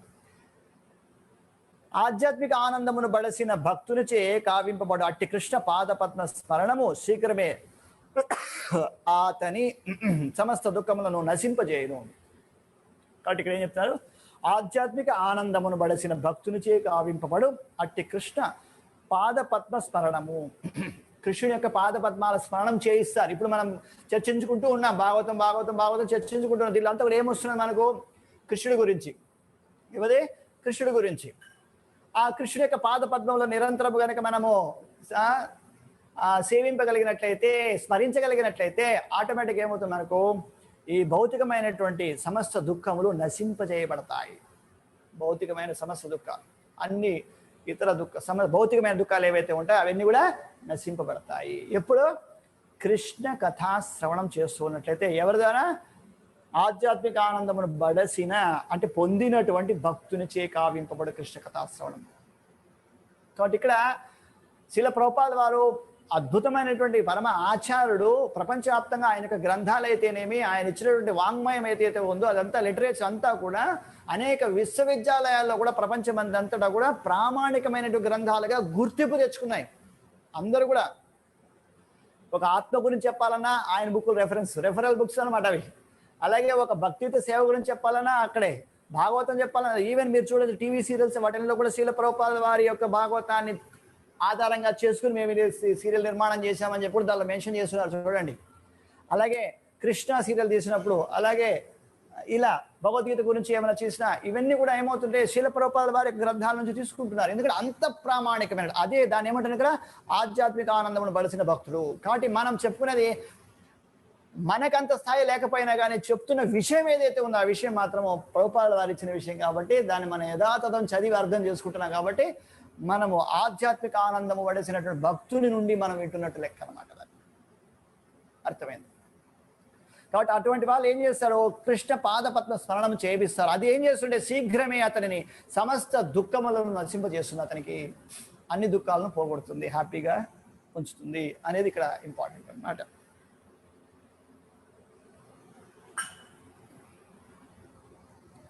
ఓకే, పూర్ణ స్థితి యందు భాష్యంలో ప్రభుపాదులు వారు చెప్తున్నారు, పూర్ణ స్థితి యందు కృష్ణ కథ మరియు కృష్ణుడు ఒక్కటేనని మనం తప్పక తెలుసుకునవలసినది. కృష్ణ అండ్ కృష్ణ కథ, no difference. Krishna katha is not different from Krishna. Krishna katha is not different from Krishna. So there is no difference. కాబట్టి కృష్ణుడిని గురించి మనం తలుచుకుంటామంటే ఎంతసేపు కృష్ణుడు కళ్ళు పూసుకొని కృష్ణు యొక్క పాదాలు, కృష్ణు యొక్క ముఖము, అది ఇది దాని గురించి మనం మెడిటేట్ చేస్తూ అంటాం కదా. సో అది చేయడం అంత సులభం లేదో మీరే చెప్పచ్చు, చాలాసార్లు డిస్కస్ చేసాం. అది కృష్ణ కథా శ్రవణం. కృష్ణ కథ శ్రవణం అంటే భగవంతుడి గురించి నిరంతరంగా ఆయన లీలలు ఒకదాని తర్వాత ఒకదాని చెప్పుకుంటూ ఉండడం. ఏది ఈజీ ప్రాసెస్ చూడండి. దానిలో మనం కృష్ణుడినే గుర్తు తెచ్చుకోవడానికి ప్రయత్నం చేస్తున్నాము. That is what we call the meditation process. కృతే ధ్యాయతో విష్ణు, కృతయుగ ఉంది. బట్ ఇన్ కలియుగ ఏం చేస్తున్నాము, కృష్ణు యొక్క నామరూప గుణ లీలేశ వైభవాలను గురించి మనము చర్చించుకోవడానికి ప్రయత్నం చేస్తున్నాం. ఈ ప్రాసెస్ ఏమవుతుంది, 1 hour మనం ఉదాహరణకి 1.5 hour మనం కూర్చున్నామంటే, తక్కువలో తక్కువ అంటే కూడా 1 hour అన్నా మనం భగవంతుడి గురించి ఆలోచించేటువంటి పరిస్థితి ఉంటుంది ఇక్కడ. అదే మెడిటేషన్ ప్రాసెస్ చేసుకొని క్షణానికి మైండ్ ఎటే వెళ్ళిపోతుంది, మళ్ళీ లాక్కొచ్చుకోవాలి, మళ్ళీ వెళ్ళిపోతుంది. మామూలు మన వాళ్ళు చెప్తున్నారు జపం చేస్తుంటాను ప్రభు, ఆ జపం చేస్తుంటాను కానీ మైండ్ ఏడాడో తిరుగుతూ ఉంటుంది, ఎక్కడెక్కడో వెళ్ళొస్తూ ఉంటుంది, అసలు నిలవడమే లేదు, మళ్ళీ వెళ్ళిపోతే మళ్ళీ లాక్కొచ్చుకుంటాం. So it's difficult process. అది సులభం కాదు. అందుకనే 16 మార్లు జపం బాగా స్ట్రాంగ్గా చేసేసుకొని మళ్ళీ దీని మీద పడాలి భాగవతం. అప్పుడేమవుతుందంటే we can remember all these past times while chanting. జపం చేసేటప్పుడు అప్పుడేమవుతుంది, ఈ యొక్క లీలలన్నీ కూడా గుర్తు చేసుకుంటూ ఆనందంగా జపం చేసే అవకాశం ఉంటుంది. అప్పుడు మైండ్ ఇటు వేవరింగ్ చేయకుండా కృష్ణుడు చుట్టే తిరుగుతుంది, కృష్ణ కథలోనే తిరుగుతూ ఉంటుంది. కాబట్టి that chanting will be effective chanting. It is going to be very effective chanting. అది మనం ప్రాక్టీస్ చేసుకోవాలి. ఓకే, స్వయముగా శ్రీకృష్ణ భగవాను చేతనే పలుకబడిన భగవద్గీత అతనితో సమానమై ఉన్నది. శ్రద్ధావంతులకు భక్తుడు భగవద్గీతను పఠించినప్పుడు అది ఆ దేవదేవుని ప్రత్యక్ష సన్నిధిలో అతనిని ముఖాముఖి గాంచుటలో సమానమై ఉండును.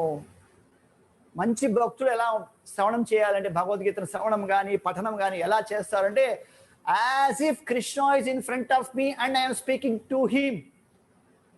అతనితో నేను మాట్లాడుతున్నాను, అతను నాతో మాట్లాడుతున్నాడు అనే భావనలో నిలబడి శ్రవణం చేయాలన్నమాట. అది నిజమైనటువంటి శ్రవణ విధానము లేక పఠన విధానం. ఎందుకు, no difference between Bhagavad Gita and Krishna, Bhagavatam and Krishna, no difference. కాబట్టి భాగవతం చదువుతున్నా, భగవద్గీత చదువుతున్నా, భాగవతం వింటున్నా, భగవద్గీత వింటున్నా, ఏ భావనలతో ఉండాలి అని అంటే, కృష్ణుడే మన ఎదురుగా ఉండి ముఖాముఖి మనం ఉన్నాము అనే విధంగా భావించి దాన్ని శ్రవణం చేయాలి, పఠనం చేయాలి. అప్పుడేమవుతుంది, we will get the maximum benefit. అద్భుతం. అంతేకాని భగవద్గీత మూర్ఖముగా ఒక వ్యాఖ్యానమును తయారు చేయొచ్చుని ఆధ్యాత్మిక లాభం పొందుట అన్నది సాధ్యము కాని విషయము. కాబట్టి మండేన్ పీపుల్, మండేన్ స్కాలర్స్ అంటారు శీల ప్రభుపాదుల వారు, భౌతికమైనటువంటి పండితులు. వాళ్ళు అందరికీ ఒక సులభంగా వ్యాఖ్యానం రాయడానికి ఒక టాపిక్ ఏంటంటే భగవద్గీతే. ఆ భగవద్గీతను పెట్టుకొని వాళ్ళకు తోచినంతా రాసుకుంటూ పోతుంటారు. అది ఆధ్యాత్మికత. So spiritual person, spiritual scholar అనడానికి లేదు. Because is not considering Bhagavad Gita as equal to Krishna. భగవద్గీతను కృష్ణుడితో సమానంగా ఆయన భావించి రాయడం లేదు ఆ యొక్క వ్యాఖ్యానం. సహజంగా తనకున్న పాండిత్యాన్ని ఉపయోగించుకుని రాస్తున్నారు అనమాట. దానివల్ల ఆధ్యాత్మిక ప్రయోజనం శూన్యం, దానివల్ల ఉపయోగం లేదు. Okay, text number 14.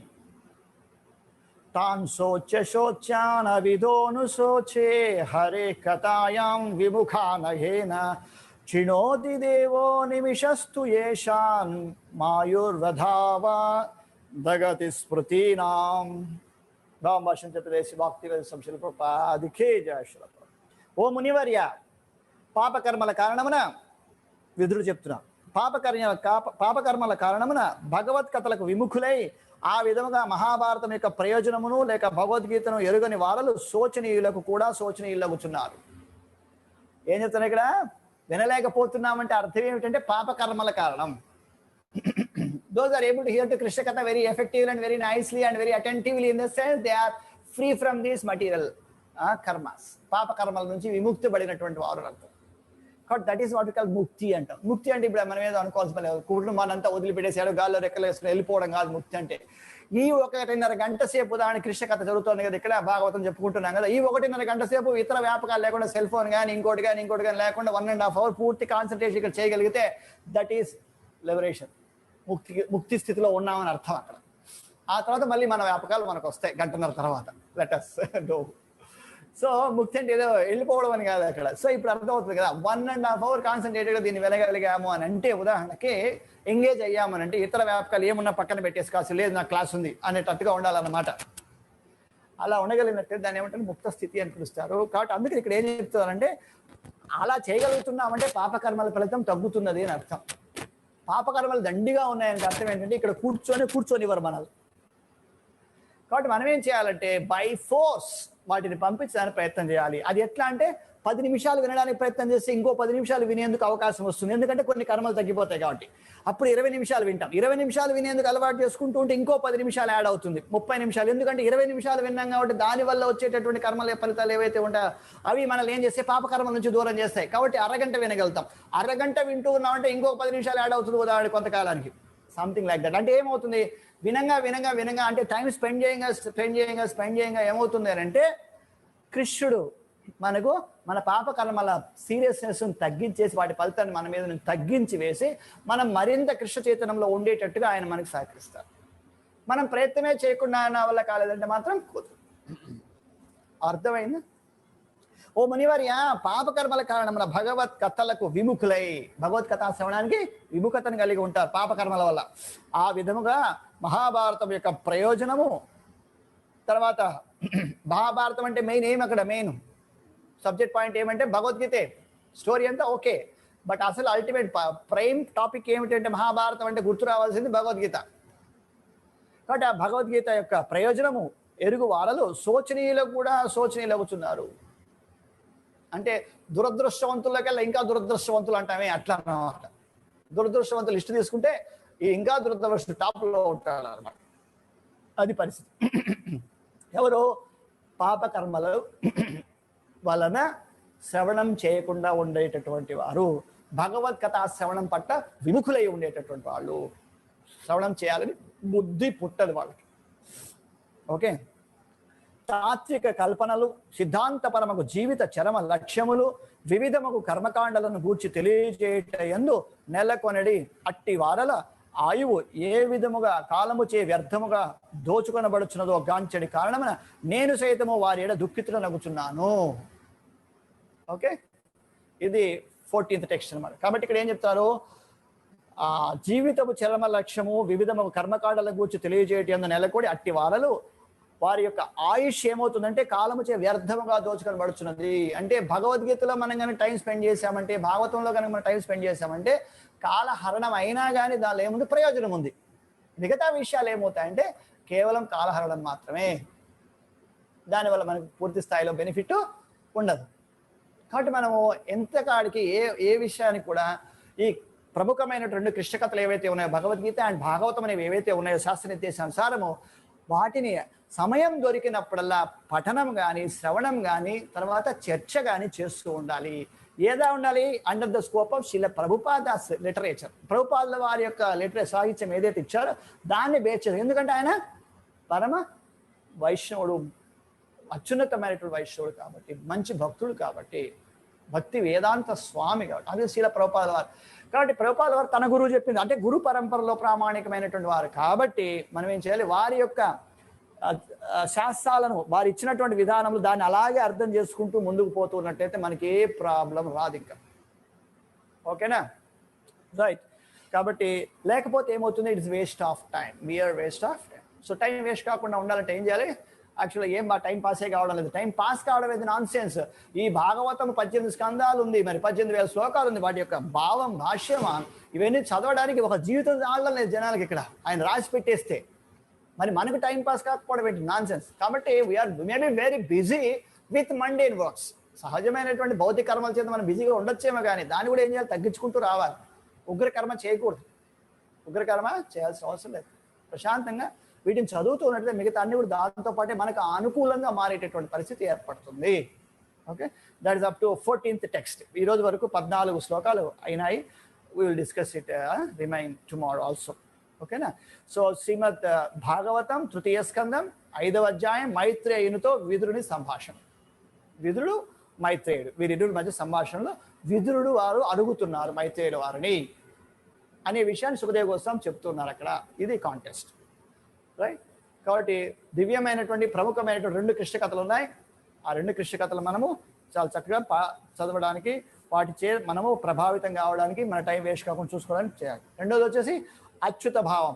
అచ్యుత భావం అంటే ఏం చెప్పుకున్నాం అక్కడ? భగవానుని శ్రీకృష్ణ భగవాను భక్తి యోగం నందు యుక్తముగా తాదాత్మ్యం చెందుట, అది అచ్యుత భావం. So major points. తర్వాత ఇతర సమస్యలు ఏమి మానవ జాతికే ఉండేది, మిగతా అంతా ఇతర జీవరాశులు పెద్ద సమస్యలు ఏమి లేవు. ఎందుకో ఇతడికి మాత్రమే ప్రకృతికి విరుద్ధంగా నడుచుకునేటటువంటి అతి తెలివితేటలు ఉన్నాయి, మిగతా వాటికి లేవు. ఓకేనా? కాబట్టి ఇతర జీవరాశులు అన్నిటికీ పోల్చుకున్నట్టయితే మానవుడికే ప్రాబ్లమ్స్ ఎక్కువ. ఎందుకంటే ఇతనికి ఏంటి? కృష్ణుడి యొక్క అభీష్టమునకు వ్యతిరేకంగా నడుచుకోవడం అనేది ఒకటి జబ్బు ఏర్పడింది. ఓకేనా? కాబట్టి ఇతర జీవరాశులు ఆ పరిస్థితి లేదు. కాబట్టి మనం కృష్ణుడి యొక్క అభీష్టమునకు అనుగుణంగా నడుచుకోవడానికి ప్రయత్నం చేస్తుంటే ఇంకే ప్రాబ్లమ్స్ లేవు. That's all. ఓకేనా? రైట్. హరే కృష్ణ. గ్రంథరాజ్ శ్రీమద్ భాగవతం కీ జై. అనంతకోటి వైశ్య భక్త బృంద కీ జై. శిల ప్రభుపాద్ కీ జై. శిల గురుదేవ్ కీ జై. నితాయ గౌర్ ప్రేమానంద. వాంఛా కల్పతరుభ్యశ్చ కృపా సింధుభ్య ఏవ చ పతితానాం పావనేభ్యో వైష్ణవేభ్యో నమో నమః. అనంతకోటి వైశ్య భక్త బృంద కీ జై. శిల ప్రభుపాద్. నితాయ గౌర్ ప్రేమానంద. హరి హరి బోల్. Hare Krishna. Thank you very much to one and all everybody. అందరికీ కూడా ప్రత్యేక ధన్యవాదాలు. రేపు తిరిగి ఇది చెప్పాం కదా, పురుషోత్తమ మాసంలో మనం శ్రవణం చేస్తున్నాం. Very very very powerful. 1000 into 1 lakh అంత బెనిఫిట్ అనమాట. ఒక్కొక్క శ్లోకాన్ని అన్నిసార్లు చదివినట్టు. ఓకే, ప్లీజ్ మిగతా సమయం కూడా చక్కగా ఉపయోగించుకోండి. ఈ యొక్క మంత్ అంతా కూడా బాగా ఉపయోగించుకోవడానికి ప్రయత్నం చేయండి. హరినామ జపం చేయడం, భగవద్గీత భాగవతం శ్రవణం చేయడం, పఠనం చేయడం, ప్రచారం చేయడం, భగవంతుడు నేతి దీప హారతి ఇవ్వడం, మందిర మార్జనము, మందిరం ప్రదక్షిణ, తులసి ప్రదక్షిణ, తులసి హారతి, ఇలాంటివన్నీ ఈ ఆధ్యాత్మికమైన కార్యక్రమాలన్నీ కూడా చక్కగా చేయడానికి ప్రయత్నం చేయండి. ఒక్కొక్క దానికి అంతంత బెనిఫిట్ ఉందన్నమాట. కాబట్టి మీరు ఎంతమంది కూడా చదువుకున్నారు. మనకు ప్రభువారు శివారి గోవింద్ ప్రభు చెప్పారు, తర్వాత హేమారి ప్రభు కూడా చెప్పారు ఈ పురుషోత్తమ మాసం యొక్క విశిష్టత. కాబట్టి దాని యొక్క విశిష్టతను మనం అందరం తప్పకుండా పొందడానికి ప్రయత్నం చేద్దాం. హరే కృష్ణ. శిల ప్రభుపాద్ కీ జై. గౌర్ ప్రేమరాజ్.